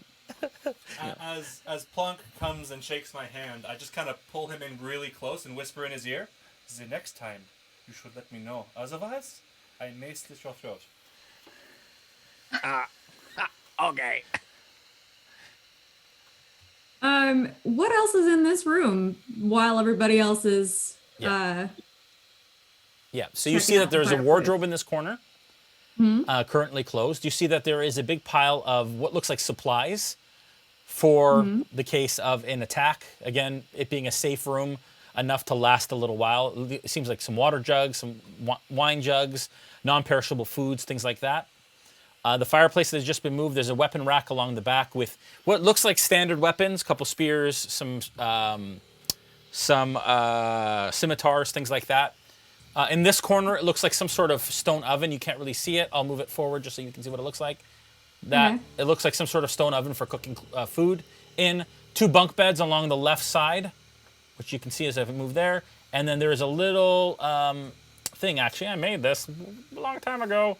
It's a little crate with like a lantern on top. It's got some bags and what appears to be some sort of parchment with writing on it. Other than that, what you see is what it is. Actually, you do also see on the table there was like a little, almost like a 3D map of the Throne Roost and the exit that's kind of built.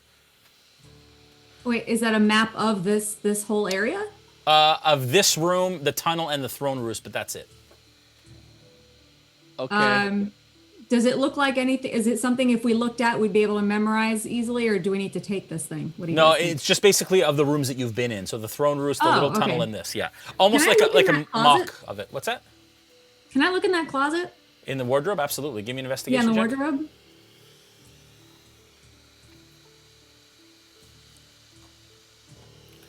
I'm just gonna snoop. Shout out to WizKids. Getting this. Shout out to WizKids.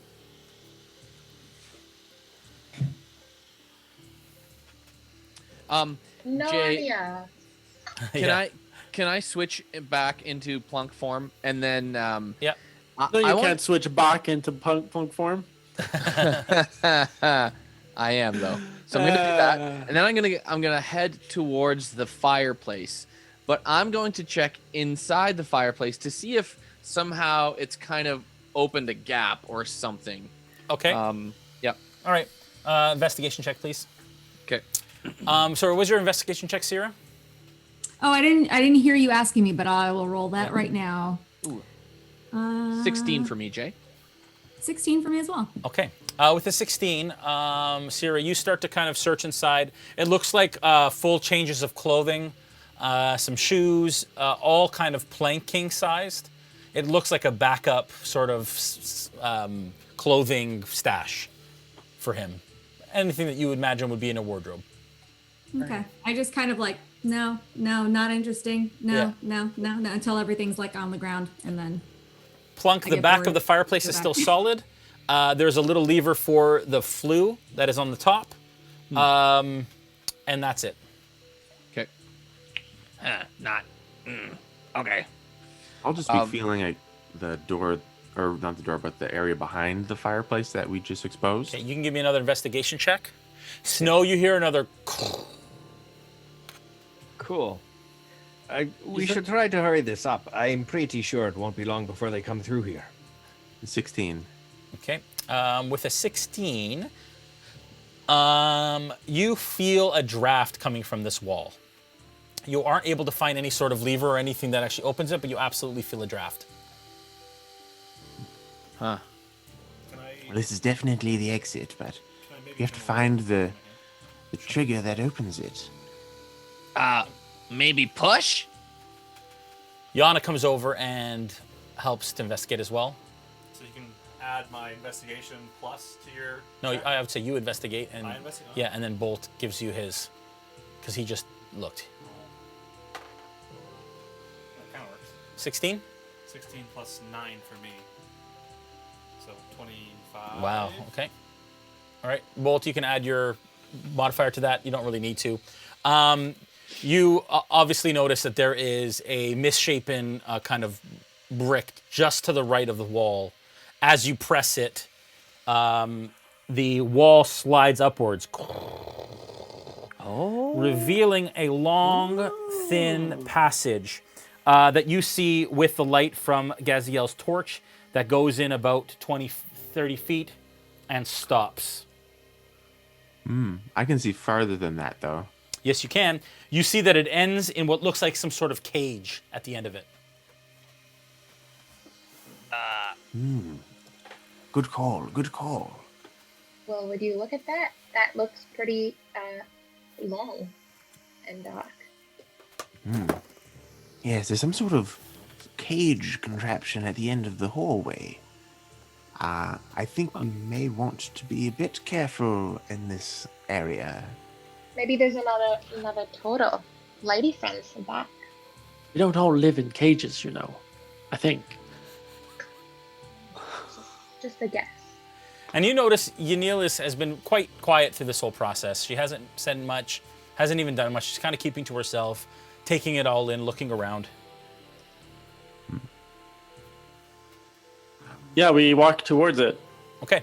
You want to walk into the hallway? Yeah. Okay. How far do you want to go? Walking towards the cage. Yes, me too. Full And distance. as I walk, I say, I hope we'll have a bio break soon. Just as you think that, as you step halfway down the hallway, you hear a click as you step, and a massive scything blade comes out from the wall towards your chest, and that's where we're going to take our break. Oh, no. Is he headless now? We'll find out right after this. Thank you, everyone, for watching the first half of episode 2. It's been very, very fun so far. A bit of combat, not as much, because you guys dealt with that very well, actually. Well done. Very well done. What's that? It's very unlike us. We Very usually unlike you. murder hobo our way through everything. It's true. That's right. It's true. All right, you folks, cast, you guys can go ahead, do your thing. You can go and have your break. I'm going to talk a little bit about the guide to the Revelry that we released and what you can expect in the next day or so regarding what the next release of it. So for those of you that are watching, if you subscribe to our Twitch channel, like that little blue light that just occurred, if you subscribe, this will go blue, and you'll be entered into our Discord roleplay server. Basically what that is the ability to roleplay in different rooms on Discord that represent Darktoe Isle, the home of the Revelry. During that time, there will be an opportunity to go on quests led by our Smith Guardians that will occur over Zoom, but those will only happen for Tier 2 and Tier 3. So Tier 1s, either through Twitch Prime or through paying for the Tier 1 of your subscription to our channel, will get the opportunity to roleplay. Though that role or that level, Tier 1s are called landlubbers. And as a lot of you know from the lore surrounding Darktoe, most of the inhabitants of Darktoe actually don't leave Darktoe. They're responsible for like the infrastructure and upkeep and maintaining the ballistas and the defenses and things like that.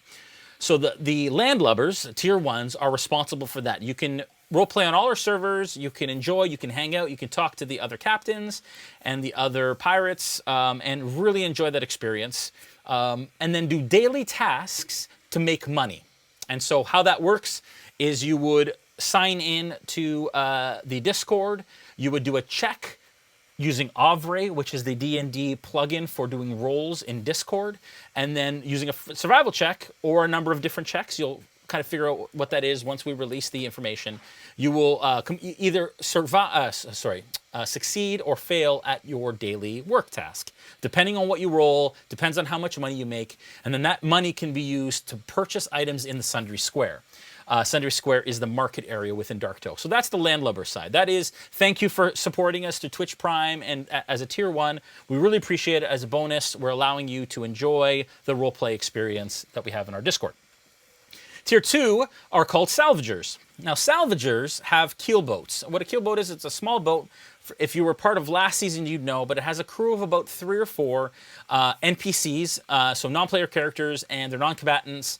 Basically, the idea is you have your own keelboat that you can go and you can search around Darktoe, because the drag shallow reefs, the reef that surrounds Darktoe, a lot of ships have moored on it and sunk, and you're going out to salvage those ships for goodies.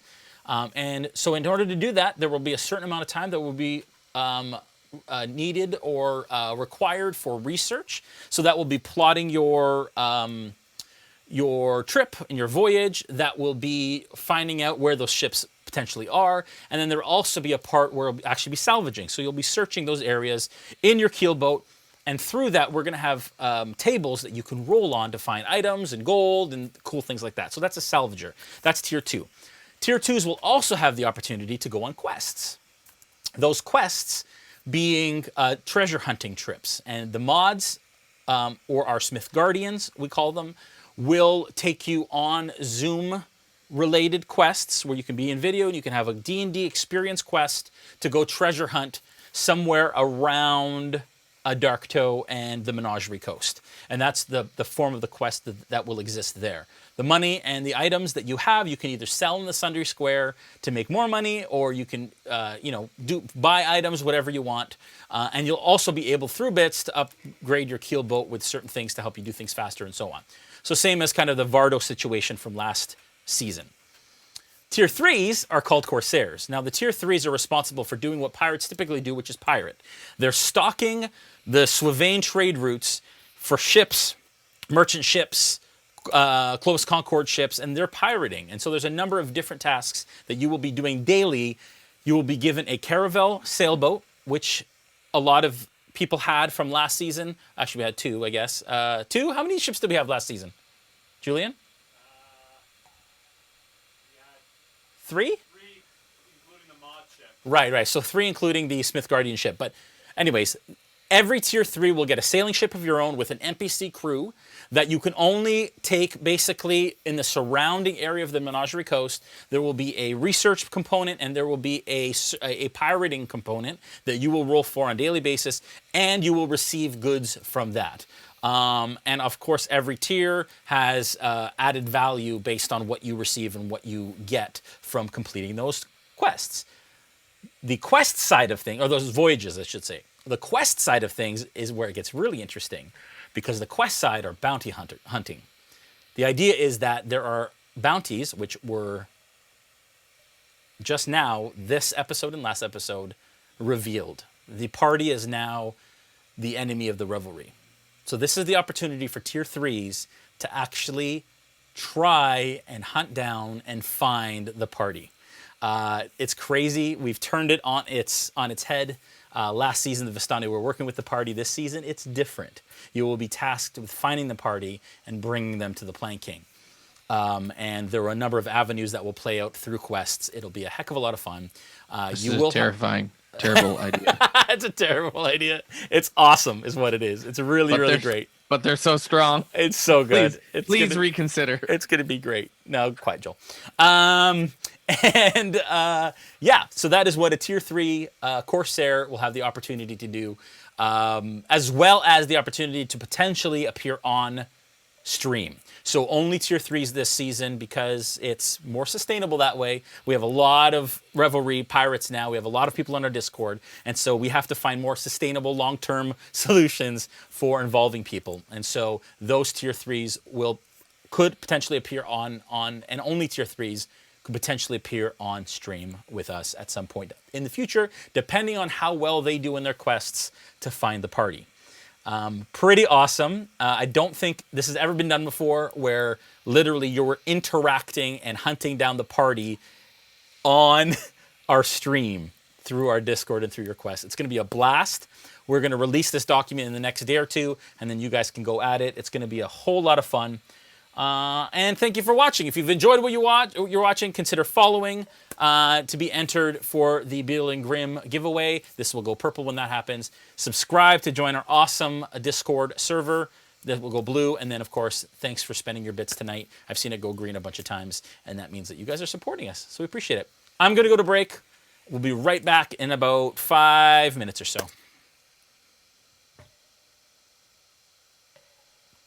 Julian? There.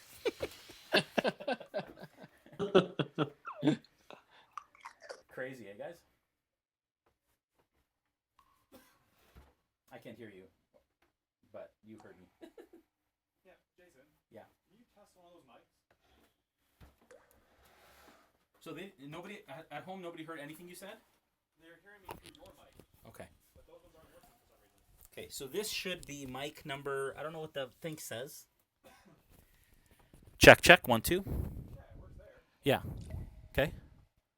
Then it should be fine.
welcome back to the second half of episode 2.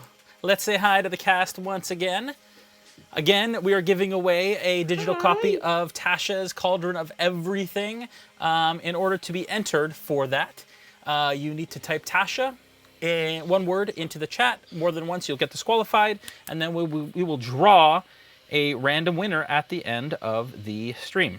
So that'll be great and a lot of fun. Okay, where we left off, all of a sudden, as Bacalhau was walking headlong along this corridor, he stepped on one area of the corridor and a scything blade came out from the wall like this. Hasn't this has happened before to Dave's characters somewhere in the past? I can't seem to put my finger on it. Yes. When did you last lose your head? Dex saving throw, Bacalhau. Yeah, I thought that might be coming. What was your head again? That's going to be a 5. Is that enough? That is not enough.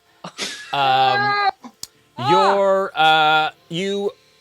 head kind of goes into your shell, but the scything blade is kind of, because you're a little taller, it goes against your chest and it smacks the front of your shell. And you hear a bit of a crack on your shell, and you take 7 points of slashing damage. But just before that happens, I put up my hands like, oh crap! But he doesn't say that word. Yeah. And he uses his chronal shift. Oh! Give him one more try. Okay. Nice. Come on, baby, deck, save and throw. Let's go. Big money, big money. 14. Okay.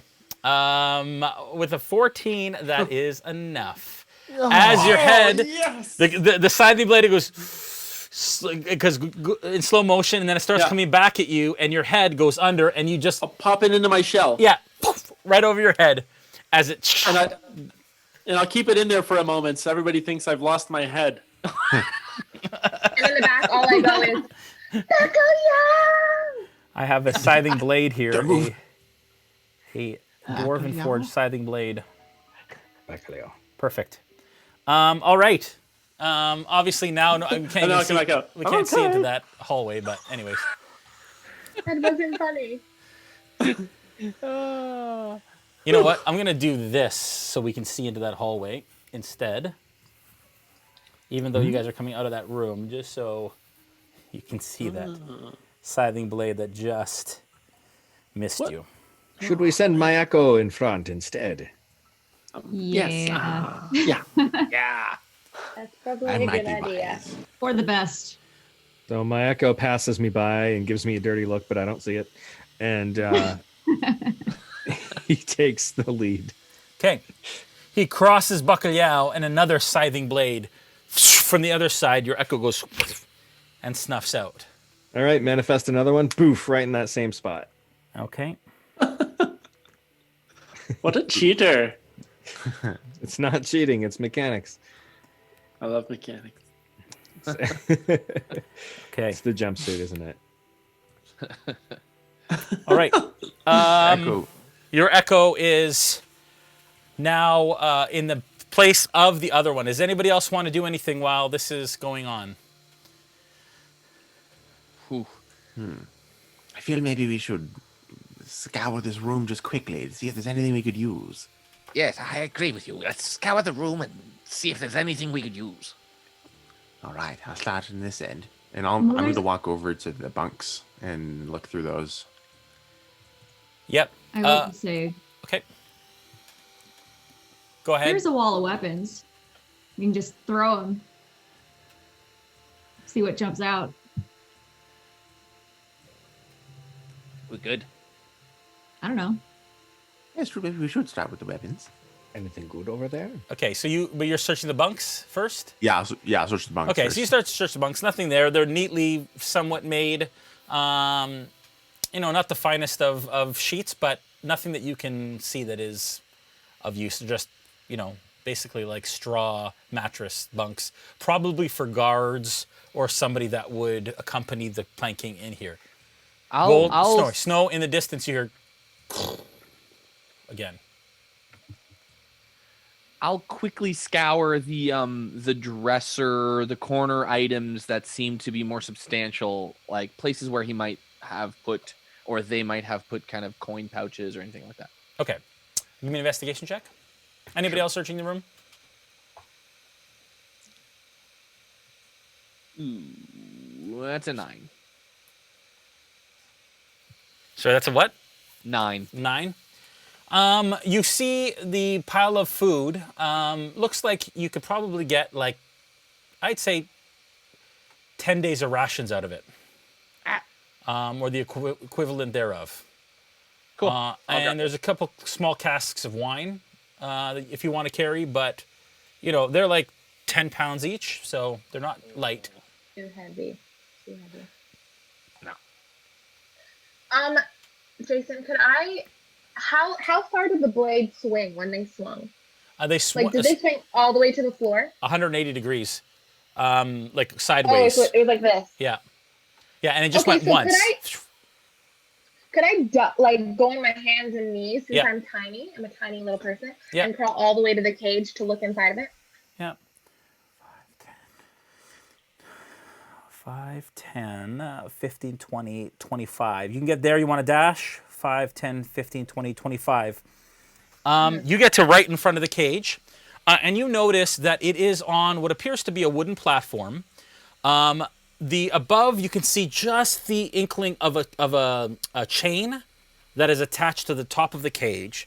And as you look kind of down the sides of the cage, it almost looks like it's an elevator that goes down. The shaft only goes down, it does not go up. And it looks like there's a bit of a winch up top with the chain that's wrapped around it. And there's a lever to your left that you imagine controls the elevator, the lift.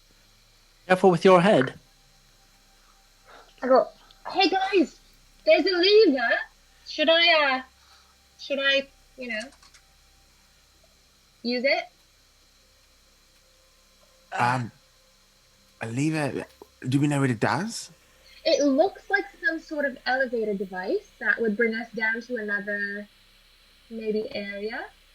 I mean, I would hope that, if anything, when we are in the temple with these oracles, that we learn not to just pull on levers that we don't know what they do. That seems fair. I think my Echo could try. That's a good idea. Sure. Yes. See what the Echo has to say. Yeah, let's go, Echo. What is this? What do you explain was a swinging thing? Yeah, no. So the scything blade was on the wall sideways. So about chest high from, I'd say waist high for most people. Head height for Gaziel. And it swung sideways out of a space and into the other wall beside it. Oh, I see. And now it's stopped the other way. So you imagine it's just a one-time kind of thing. Okay. It's an epic Dwarven Forge, man. Okay, so Echo, Snow? Yeah, so the Echo is going to pull the lever. Okay. Yeah. Okay. I guess it'll have to move beside Gaz, though, right? Yep. She'd have to, step away. Well, they could be beside each other there. That's fine. Yeah, the Echo makes no sound with its mouth, but you can tell that it's grumbling. Okay, so the Echo reaches up, it grabs the lever, it pulls and the Echo can do this, right?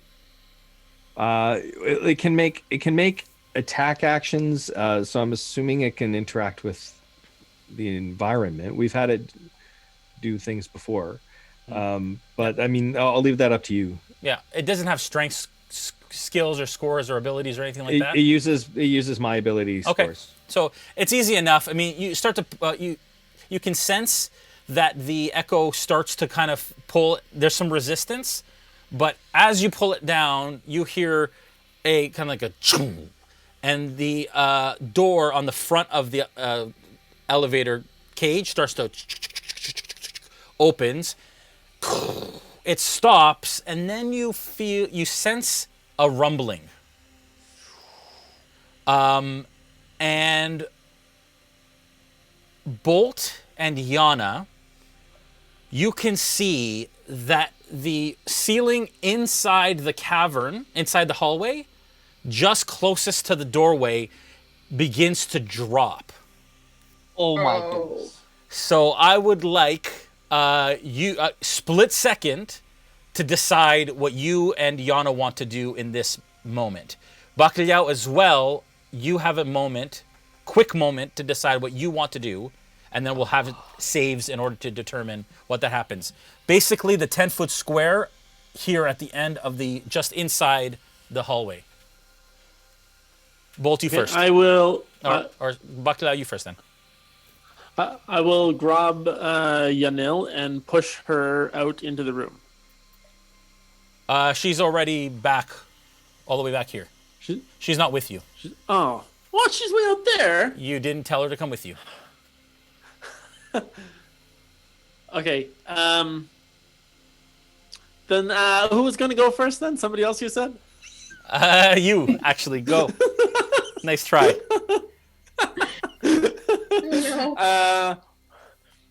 Okay, so we went over, we pulled the lever, and the thing started to close.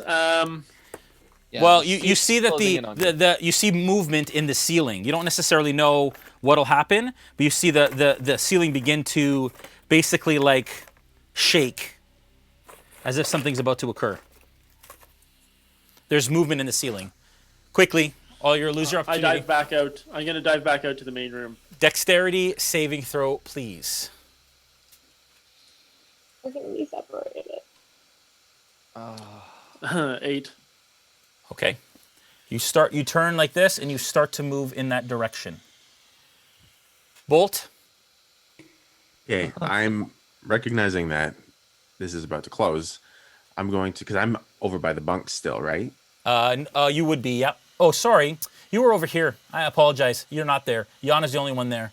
You're over by the bunks. Okay. Yana? Okay, so I'm going to take this little black rod out of my satchel. I'm going to hold it up as high as I can, closest to the ceiling, and then click a button. And then it's just going to sit there, floating in midair. Okay. And my hope is that it stops it from lowering. Okay. And then I'm going to run down the hall. How high do you want to put this? As high as I can reach. So, I mean, how high is the ceiling? In this case, it would be about 10 feet. Yeah, so I can probably reach up maybe at the most, if I jump 7 feet. Okay. And click it and... Dexterity saving throw to try and do that in time. Okay. That's a 12 on the die. Plus... Dex save? Yeah. That's gonna be unnatural 20. Okay. Dirty 20. So you're gonna have to step into the hallway to do this. My full intention is to jump up, click it, so it tries to hold it in place, then just book it down the hallway towards the cage. So basically, as you're passing, you're clicking it in midair. Jump, click, leave it there, and then keep going. Okay. Can you give me an athletics check to find out how high you jump, how high you're able to place it? Athletics? Yeah. Making me roll all the checks. That's not going to be good. That's not going to be good. Okay. Where's the... Yeah, that's a 4. Okay, so you're able to kind of put it high-ish, Yep. but just basically above your head Yep. as you're kind of running past, Yep. okay? So you managed to run past. How far do you want to go? 5, 10, I'll 15, do a full... 20, Well, unless you count that as my action, I'll go as far 30? as I can. Okay, so 30. That's your Yeah. action. I'm going to say the rod was probably your action, so I'm going to say this is Yep, movement. okay, that's fair. All of a sudden, you see 2 basically trap doors open up in the ceiling, and rocks begin to tumble out. Thankfully, the rod stops it from opening completely. So Yana for the win, but Bacalhau, you weren't able to get out in time, and rocks start to tumble down upon your head. Just going to do that for a little rock pile. And you are going to take 4 points of bludgeoning damage as these rocks kind of fall in and amongst your head and shoulders, knees and toes. But with Yana's ability, stopped this opening from completely collapsing. Nicely done, Yana. And Can the rocks be traversed, or is it blocking off? Yeah, so there's basically like the rocks that fell cover like a 2 to 3 foot space on the ground, so you can climb the rocks over and still get through. Okay. Right. Otherwise, you imagine you can see that this immovable rod has stopped the doors from opening to let the large rocks fall, the large boulders fall that would have blocked the entrance. Sheesh. Thank goodness they only fell on me. Becky, are you all right? Yes, it could have been worse, but I guess I have a pretty strong shell. Now what? I think we found out what the lever does. Right. Well, the door of the cage is open, is it not? I thought I heard something. Is that where that... Is it open, Gaziel? Yeah, it's open. It seems to be, yes. I know I take a lot of risky moves, but I just feel like we have to go in now. Go, go, go. I think that's our last option. I'm assuming you all are coming kind of close to the doorway now. Yeah, especially after hearing all that. Yeah, We'd totally. definitely be. Yeah. Snow, as you're Yeah, leaving that right. entrance, as you leave, you were kind of standing in front of the door, closest to the door. You hear another and a sound down that hallway, which echoes kind of down that hallway. You imagine they've breached the stone wall that was held shut. Right. What do you do? What do you all do? I believe I'm they're gonna go heading into for the the door. thing. We should be hurrying. Yeah. Gaziel, All sorry? right, we have to move fast. Okay. Have to move fast. I'm just gonna go in. Okay, Go. so you go in and you realize that it's only going to hold probably 4 of you at a time. Oh man, I can't go back into the ring. Oh no. Gaziel, you step onto the I call platform. you Nil. It shakes a little bit on the thing, but it seems fairly sturdy. And there is another lever inside, And this brings us up. down. It brings us down. Can Yeah. someone just climb on? Can we all just jump on at the same time on each other's backs? You can, I'd say 4 standing, you may be able to get a 5th squeezed. All right. I call Who else Yanil. wants to get on? Yanil, come. You need to go. You see a little like call her. plaque that says 4-person maximum. Yeah, And then in brackets, and one Nice to know halfling. there's building codes in this place. Yeah. And one halfling. Let's get Yanil in here so that we can protect her, and then we'll get the strongest of you staying out until the elevator comes back up. Okay, so Yanil gets in. Who else? I'll go with her because I would like to try and be protective if possible. I'll go as well, just to help scout ahead. Whatever's gonna. Okay, do. that is 4. Are you trying to squeeze in a 5th? You guys are basically like shoulder to shoulder now. It's really tight with the 4. I'm gonna say you can't fit a 5th. Okay. Yeah. Okay. If it was a small I'd say creature, to fine. Snow, But Well, I mean, like the- Snow, the Snow, halfling you can go make on sure the she's shoulder. safe, what's that? and then I tell Snow to make sure that she's safe. I will do my best, my friend. I point at my ring and go, Cyra, go, go, go. I can't. I can only do it like once in a while. Okay. It's okay. We'll just maybe if we wait out in the hallway for it to come back up. I don't want to be stuck in the hall again if something bad happens. Yeah. You guys hear a loud All right, the door let's go so that to the, the chamber. elevator can come back up. Right. Okay, so is right. there a Go, lever go, in there? go. Yeah. We'll take So you guys see a turns. lever. You pull the lever. The cage closes, and it starts to lower. And yeah, what do the rest of you do now? The cage is gone at this point. The echo will disappear after it's 30 feet away from me, but Yep. until then, I'll have it stand beside the cage. We're gonna say it's gone. I'd say you Okay. moved 30 feet in that first round. I'll enter the hallway, Okay, where do you want to be? climb over the rocks, and I'll just wait by where the elevator would come back. And as you look down, you can see it's already gone 30 feet down and continues to plummet. Not plummet. Is there any music playing Lower. in the elevator shaft? Yeah. Yeah, something like that. Then you realize it's just Plunk at the back of the hallway. Plunk, what do you like to do? Yeah, I'm just gonna take a defensive stance at the in the hall or at the end of the hall, but behind the stones. Okay, that's You know where what I mean? Bacalhau is, and only one person can stand, basically. So I'll use Bacalhau as a total shield and stand Okay. behind him. Okay, Bacalhau, where do you want to be? Yeah. Bacalhau, where do you want to be? Oh, sorry about that. I'm gonna move towards about halfway down the hall, but watching back behind us. Okay. Using Plunkrawk as a shield. Okay. All right, Cyra. I will carefully climb over, make my way into the hallway. Okay, where do you want to be? There's not much spot, so basically you can be right behind Bolt, or right behind, right against the rocks. I'll be behind Bolt. Okay. So you want to basically cross the area and stand here. So Plunk, you are basically 5 feet from the rocks. Okay. Okay? You guys hear yeah. another sound.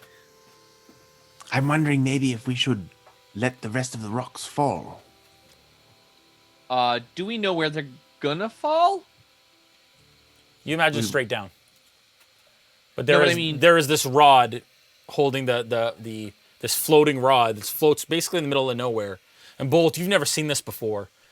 Give me a history check. 12. With a 12, you've heard of things called immovable rods before.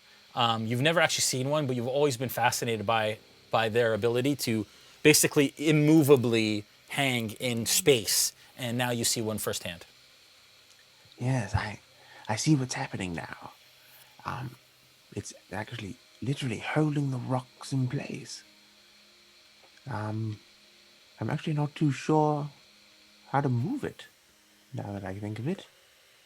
Why would you want to? I thought I could just pull it down, but I'm not too sure now. Would I know how to move it? Yeah, Arcana check.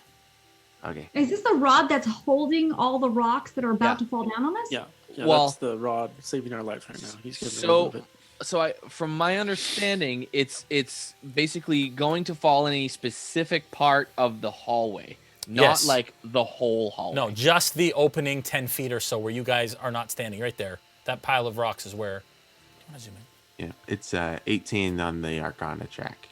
Okay. Nice. So, Within our 18, you see that there's a... And you heard the click and you kind of saw Yana do it. There's a little button on the end of the rod that if you press it, it stops or disengages the floatability. all right, everyone, stand back and away from the stones. I think I know what to do. Okay, so I move back from my position. I And, pick up Plunk and move back. Yeah. Okay, so Bolt, you go to the front. You reach up and grab the rod. You have it in your hands. No, actually. Oh, I'm going to stay at the back, okay. and I'm going to cast... I have Mage Hand, Yes. except instead of like a ghostly hand, it's sort of like those mechanical claw machines. I like it. Okay, cool. The claw. I like it. And so I'm going to send it over to click the button and attempt to hold. I don't know how much the rod weighs, but attempt to pull the rod with it. Yeah, how much does a rod weigh? Do you know? Does the rod itself weigh? Yeah. We're going to say Mage Hand can do it. Yeah, I mean, Okay, so Mage Hand goes up, the claw goes up, it reaches, its little claw thumb is over the button. Yep. Okay. And then, yeah, I'll direct it to press the button and pull the rod. Okay, give me an Arcana check to control your Mage Hand enough to get it out of the way fast enough so it's not buried by rocks. So that the rod Okay. doesn't get buried by rocks. Natural 1. Okay. As you press the button, all of a sudden, and you lose. It kind of shakes the hallway a little bit, and the rod is buried under a complete enclosure pile of the rocks in the hallway. Whoops. Sorry. That was the first time using that one. Maybe let me just see if I can pull it out from there. And I'm going to make my way over and just try to see if there's anything I can do to get the rod back. Give me an investigation check. I'll help him with that investigation check. Okay. Yeah. How much is that, Joel? Yeah, that's an additional 2. All right. So 28. Okay. With a 28, you can see that the rod is sticking out at the bottom under these massive boulders. And you try and pull it a little bit, and it's stuck good. That was a natural 1. It's stuck. You pull as hard as you can, and without digging it out, it's going to be difficult to get it back.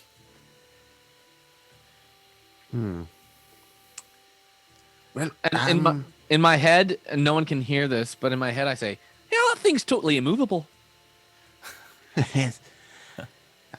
Oh yeah, that's your head. You Can I hear very muffled yells and movement from the other side of this pile of rocks. Go time. Time to go. Can you tell how Yeah, far? I want to look over at the cage and see like how far down how's this thing It's gone? past your vision. The rest of you've been dropping for some time. Oh, man. You do hear the sound of a up above, and it kind of shakes the foundation a little bit and the elevator rocks a little bit in its shaft, but continues to go down. Okay, Jay, Yeah. I'm going to try to weave through everyone to where the shaft is. Okay. And is there there's a chain Yes. holding the cage? No? Yes. Yes. I'm going to slide down the chain. Okay. Great idea. You need to give me an athletics check, Idea for a please. flightless bird. Can't fly. Okay, you said what? Sorry. Did I say investigation? Athletics. Athletics check? Yeah. Okay. No. You athletics sure you to- didn't mean acrobatics, right? Because I kind of Positive. do this kind of. Oh, okay. No. To be able to climb down it. Are you just sliding down it? Yep. Just boop, sliding down. It's not really acrobatics though. I'd say it's more athletics. I'm gonna say athletics. Okay, it's 11. Okay. You definitely you jump out to it and you grab it and you manage to hang on, but as soon as you kind of let go, you start to plummet down this chain. And like down kind of each of the links as you go down. You're moving really quickly. Don't know if you'll be able to stop yourself. So I don't know if I'll be able to stop myself. Right. But you as a DM, you do know whether or not I'll be able to stop myself. No, your dice will determine that next time we come around to you. You all see Plunk jump on this chain and go down really fast. Do I sense that he's coming down? You guys can feel movement on this chain. Okay. Do I have enough Looking time down- to? Go ahead. Do I have enough time to put my echo up there to try and break his fall? Your This echo. is the invisible bridge all over again. Yeah, you do. Oh my gosh. And okay. you imagine you've probably traveled already like 250 feet down. Oh my gosh. Oh At my this point. gosh. There's a 1d6 for every 10 feet, right? I was thinking it was going to be like 30 feet or something. Yeah. 30 great. d6 is what it is. I said 30 every round, right? Yeah, I think you did. That's probably what you said. Yeah. Okay, so you start to plummet. You manifest your echo. Well, you don't necessarily know he's coming. So I'm gonna give me an insight check to find out kind of what is happening. All right. Huh.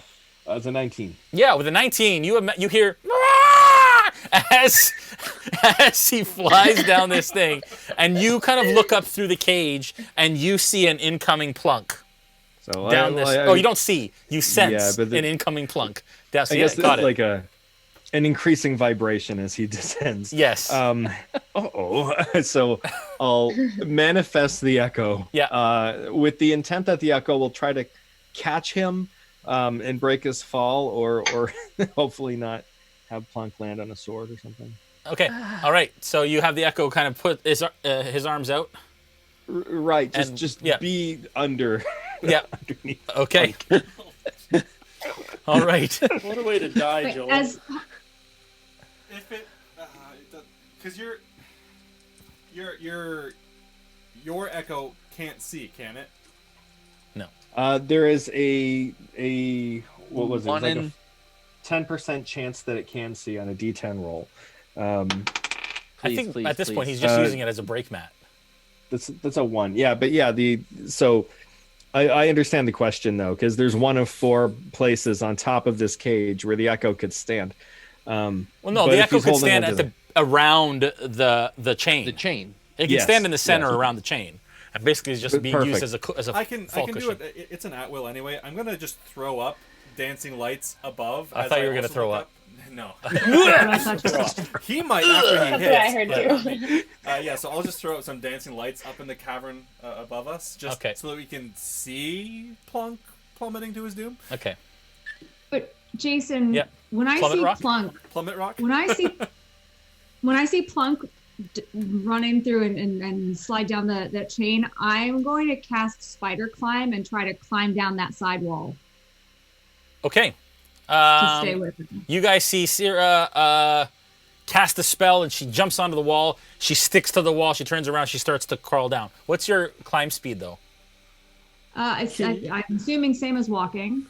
It should Not have the a same as Yeah, falling. it's equal to walking. Yeah. Okay, so you're moving at 30 feet per round at this point. Yeah. Okay. How fast is Plunk falling? What's that? How fast is Plunk falling? 9.6 meters per second I squared. did not think I'd be doing physics during this. Fall speed? Is there a fall speed? I'd have to find out. Hang on. Julian's the gonna look it velocity up. of 100 feet per of a- round. Yeah, I think it's like 100 feet per round. So basically, he's at 200 of the 250-foot drop. You guys moving? I've said it moves at 50. I was gonna say 30, but 50 is just easier to calculate in my head. So it's 500 feet in 6 seconds. yeah. So basically, at this point, you've manifested your echo. You've started to climb down, and Plunk, I would like you to make a athletics check to try and stop yourself from falling the rest of the way. Okay. I'm gonna say strength saving throw. Okay. All right. Dang. That does not, in fact, it makes it worse. So let me just roll that. Okay. I rolled a 19, gave me an 18. Okay. All right. So you start to really kind of hold on to this thing, and you start to slow down. You hit this echo, and the echo goes poof. So it slowed down your descent slightly. I'm going to say all you take is 4 points of bludgeoning damage as you kind of, at the bottom, are able to slow yourself down enough. The echo to you just take a little bit of damage. And now you guys see Plunk is at the top of the, on top of the cage. Go ahead, Cyra. Question. Yep. How much damage does the ring take? Because it takes a certain amount of damage before it disappears. Oh, that's a great call. I would say it is no longer. How many points of damage does it have? Hold on, let me try to find the specifics on it. It has six hit points. It takes 4. Okay. As he uses his hands to try and stop. Yeah. Sparks flying. It might have been the reason I'm alive. Yeah. The friction from the ring, yeah. Yeah. Okay. I look up and I go, oh my goodness, looks like things are getting bad up there. I just like poof, my feathers kind of like fall into the cage, like in a bad chicken roost. How does it feel to be the worst bird that there could possibly ever be? Speaking of worse up there, those of you that are in the hallway, there is an explosion. As you feel the hallway shake, and you're starting to see light through some of that as some of the boulders kind of tumble down from the pile that is blocking the entrance. The elevator comes to a stop at the bottom. It shakes a little bit, and you see it has descended into a cavern. I'm assuming, Gaziel, you still have your torch? Mm-hmm. Okay. You can see that there's a cavern, and you sit on basically like the edge of a cavern. There's a small landing of land, and then it plummets into dark water. and the water basically disappears into the distance, and there is a small skiv, like a rowboat, at the bank. I'm just going to build that 1 second, please. You guys can go ahead. And everybody that's up top, what do you guys do? I'm I'm going Who's to... up there? It's Bacalhau and Bolt. That's it. Is it? Is it just two? Of us? Oh, yeah, Plunk came down. Yeah. Plunk came down. He's on top of the cage. Cyra is climbing down. Bacalhau and Bolt. And Yanil. Is Yanil? Oh, no, Yanil's with us. Well, it'd be a shame to let this thing get stuck here. I'll try my best, and I'm gonna maybe even futilely try to move the stones enough to be able to pull out the rod. And I'm also Still digging through the rubble. I'm gonna say actually my mage hand that to help me a little. I'm gonna say the blast actually allowed. Yeah, I'm gonna say the blast actually allowed the rocks to loosen enough that you're able to pull the rod free. Oh, wow. Yeah. Look at that. Oh. I searched the room for treasure since you're in a good mood. Yeah, right. Okay. So Bacalhau and Bolt. Okay, Bolt, you pull the rod free, but you can see through, and you can see there's movement on the other side, and they're getting quite close to opening up this area. How long is the rod? The rest of you, as you hit the bottom, I'm assuming you are now in this cage, and you're looking out on the expanse of.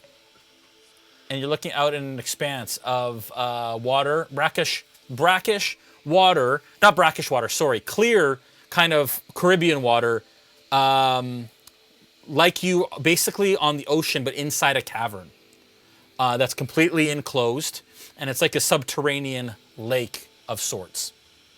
Do I smell ocean water? Can I tell? Yeah, you smell salt water for sure. Oh, so there's a way out. Yeah. And as it comes to rest, it's almost like the elevator comes to a rest, and as soon as it hits the ground floor, the cage opens, and you guys are now standing on the edge. So is Plunk stuck on top of the elevator inside of a shaft, or is there room for him to climb down? No, there's room for him to climb down at this point. All right. So I'll shout up the shaft. He made it.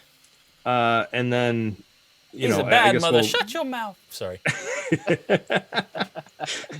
I'm only talking about shaft. So I guess I'll head out and I'll bring Yanil out. I don't see the skiv, but I can probably hear it rocking against the bank. Yeah. And it's tied. It's tied off to like a outcropping. We'll have to wait for the others, but we can at least get things ready while we are waiting. Yes. Yanil, what's going through your mind right now? I just feel like you might know something that we don't. I do not. This place is alien to me. I've never been here. I don't have. And she stops and she looks out into the expanse and she says, I sense evil in this cavern. Great evil. Great. At this point, another explosion on this rock wall as a large gap opens up. On the other side, Bolt, you can see the Revelry captains standing as the dust starts to settle or starts to clear. That's why I went down the chain. All right, Bacalhau, I have an idea. Yes. How much rope do you have? Before you go any further, I need you to roll initiative. Oh. Okay, 10. Okay, 1 sec. Sorry.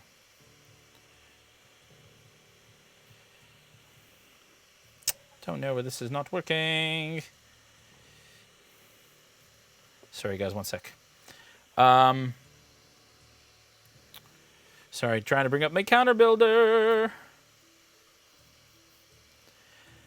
Speaking of which, D&D Beyond, we're using the counter and a combat tracker. Nice. Okay, while I do this, can I get the group to tell me what you do at the bottom of the shaft, please? Yeah, so I'll climb off the cage, and I'll go over to Snow and say, thanks for the shadow or his echo, and then I'll take the ring off quickly, just in shame. Okay. And kind of in my open hands, hand it over to Cyra and go, She's not Are you there. down there? Oh, No. you're not down there. No, I'm still climbing down the wall. Oh, sorry, you're still on the wall. You're like, I'd say, No, the shame should still be there. you're about No, the 90 shame is feet there. at this point down that shaft, Cyra. Okay. Okay, so I'll hold on to the ring in hopes that when she gets there, I can give it to her, assuming that we all make it through. Okay. Didn't save. Okay. Did we say are we just getting off of the elevator? Are we getting off the elevator? Yes. Okay. Getting off the elevator, starting preparing to the go back skiv. up on its own, or is there a lever that we see to?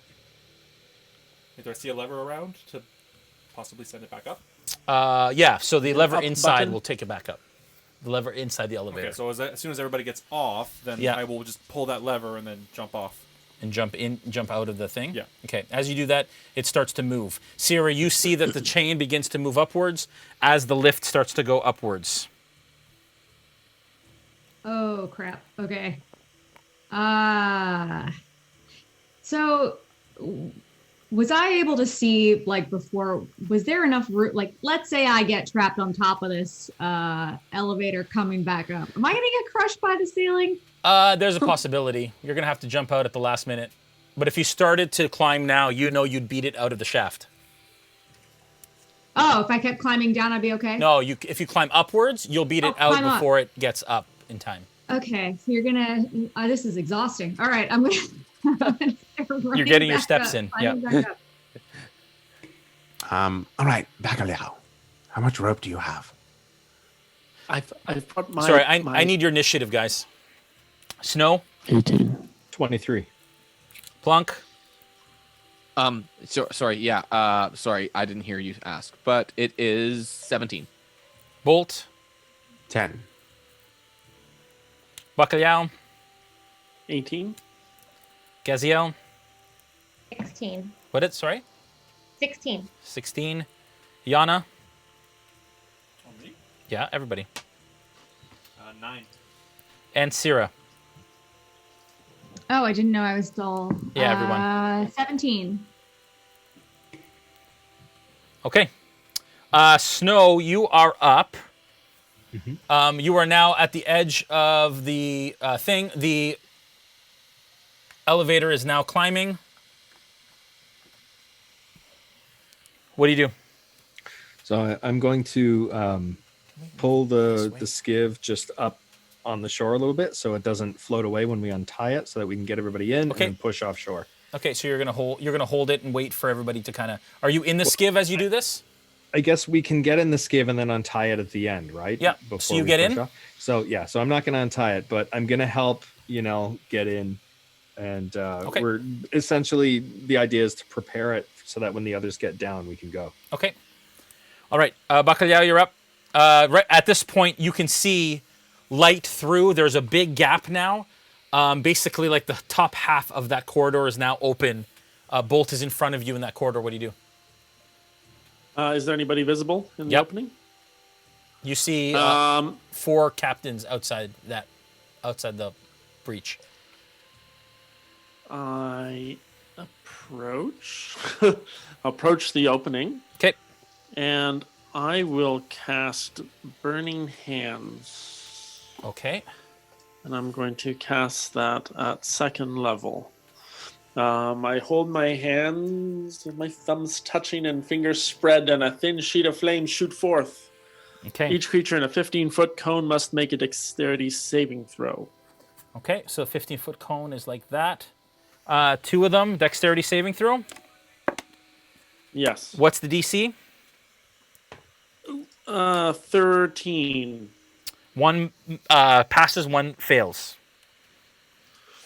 Okay. The other one takes 20 points of damage. Ooh. And 4d6. I rolled two sixes and two fours. Okay, and does the other one take half damage? Half damage, yeah. Which is what? Sorry, what was the? 10. It's 20? Yeah, 10. Okay. Yeah. All right, so you see that their clothes begin to ignite in fire as they start to pat themselves out. The one being quite damaged. Actually, both of them actually being more or less the same damage because one took damage before from the caltrops and all the stuff that happened outside. Cyra, you're up. Plunk, you're on deck. I am still climbing up. Yep. Trying to beat that elevator. Okay, so you have one more round after this, we'll say, Okay. and then you're up. Okay, like at your next turn, you're at the top.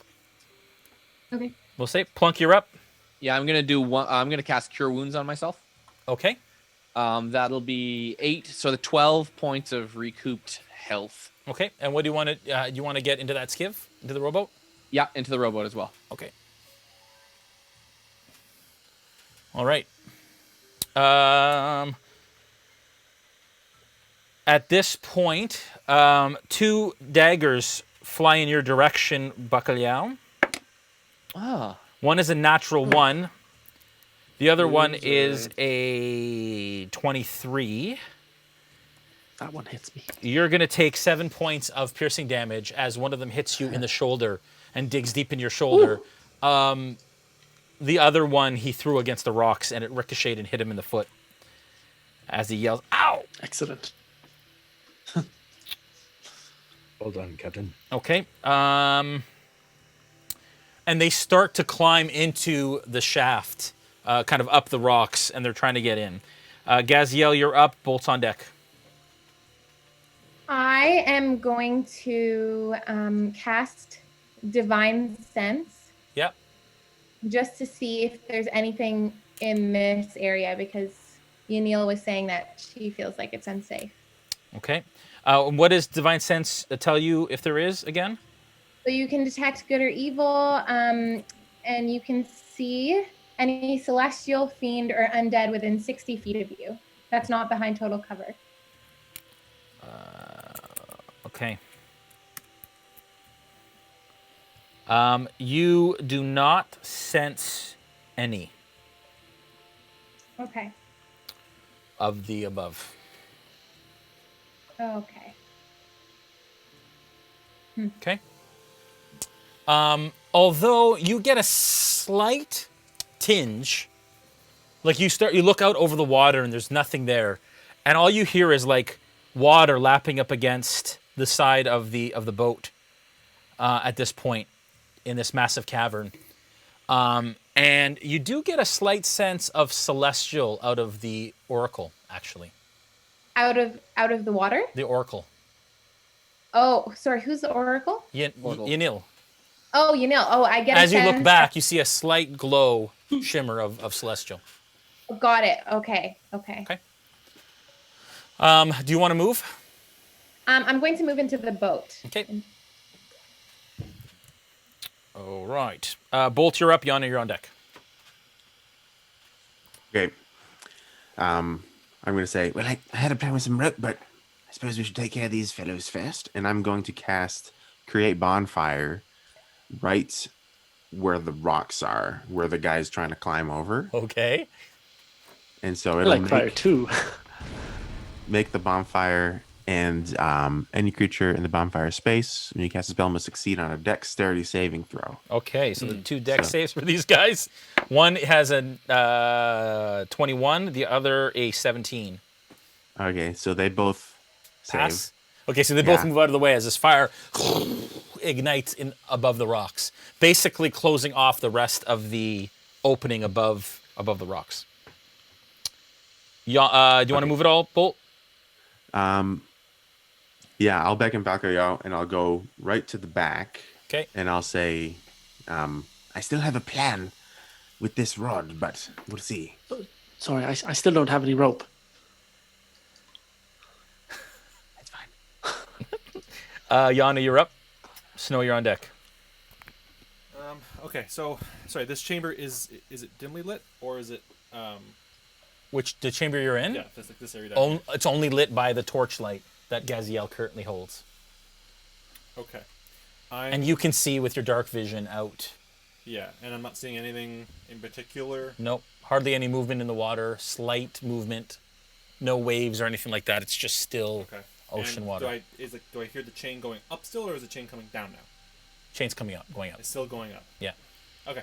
I'm just gonna move the dancing lights with me, and then I'm gonna throw them out further into this area here. Okay. And just see if I can see anything with a well lit. Okay. And do they have to connect to anything, or can they float? They can just float, but they have to be within 20 feet of each other. Okay, so you throw just out to here. Yeah. And it like lights a little bit. Yeah. And you see kind of full light. the inside of this cavern begins to kind of glow, and you see the glistening and the humidity coming off the water. You can tell that this cavern is actually quite warm. The water being fairly warm ocean water. And you can see that the cavern up top goes some 50 to 60 feet. Almost 70 feet at the peak of it, as it kind of is rounded and disappears into the darkness ahead. Like nothing else like in this like above the water. Sorry. Nothing of note above the water. Okay. No. I will just. There is some outcroppings you can see in and about that kind of jut out, but that's basically it. Okay. Interspersed into the darkness. Okay. And is the boat ready to go, or is it still like? It's still tied up. Okay, I will start getting that ready to go. Okay, so you untying it, but you're still on the land? Yep. Okay. Yep. All right. Snow, you're up. Bacalhau, you're on deck. All right, so I guess this skiv is pretty much already ready to go, right? Yep. Okay, And Yana just undid the rope and is standing outside holding it in place. Okay. And how far is the entrance to the elevator shaft? You look from you mean? Yeah. Like 5 feet. It's a very small landing that you were on. It was right here.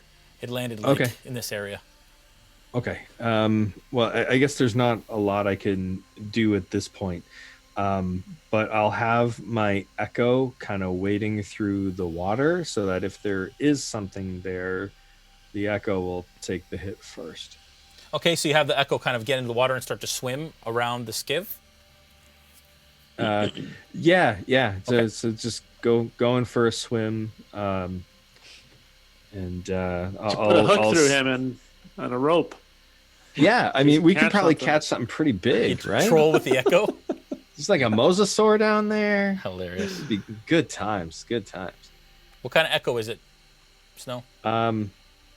You mean as to whether or not it can see? Yeah. Okay.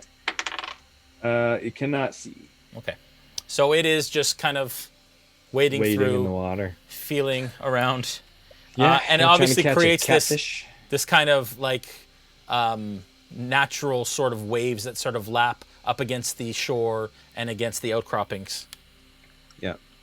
So this is catfishing. Yeah, Cyra, you're up. Plunk, you're on deck.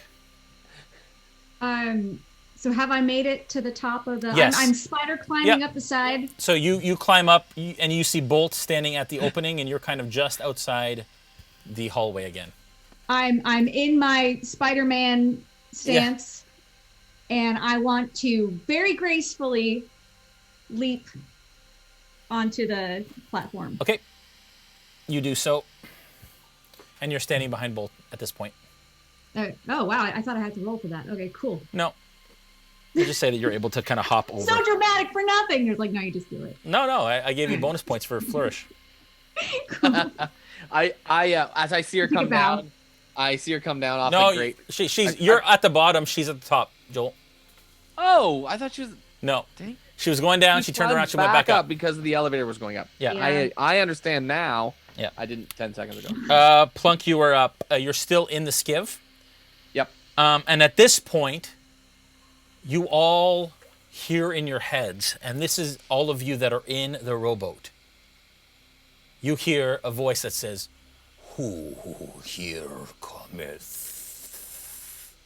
And that's where we're going to end the session for this evening. Oh. Thank you, everyone, for watching. If you've enjoyed what you saw today, consider following to be entered to win a silver Rime of the Frost Maiden box from Beetle and Grimm. When we hit 7,500 followers, we will do a giveaway, and one of you will get it, and it is awesome value.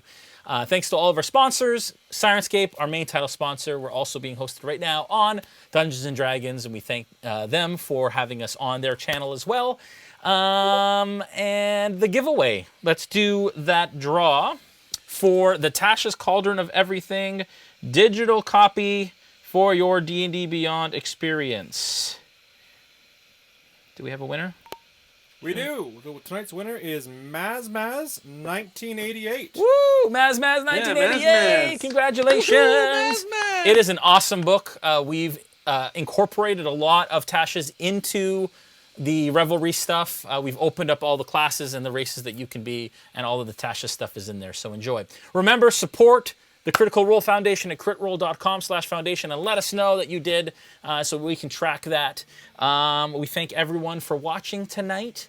Thank you guys for playing. It was another fun episode. It's a little combat, some traps, some puzzles and stuff. It was a lot of fun. Next session is going to be interesting. Let me just say that. You guys have a wonderful night. We will see you next Monday. We will see you tomorrow night for Behind the Screen, Thursday for Players Table with Joel Auge, and Monday for episode 3. You guys have a good one. Bye. See ya.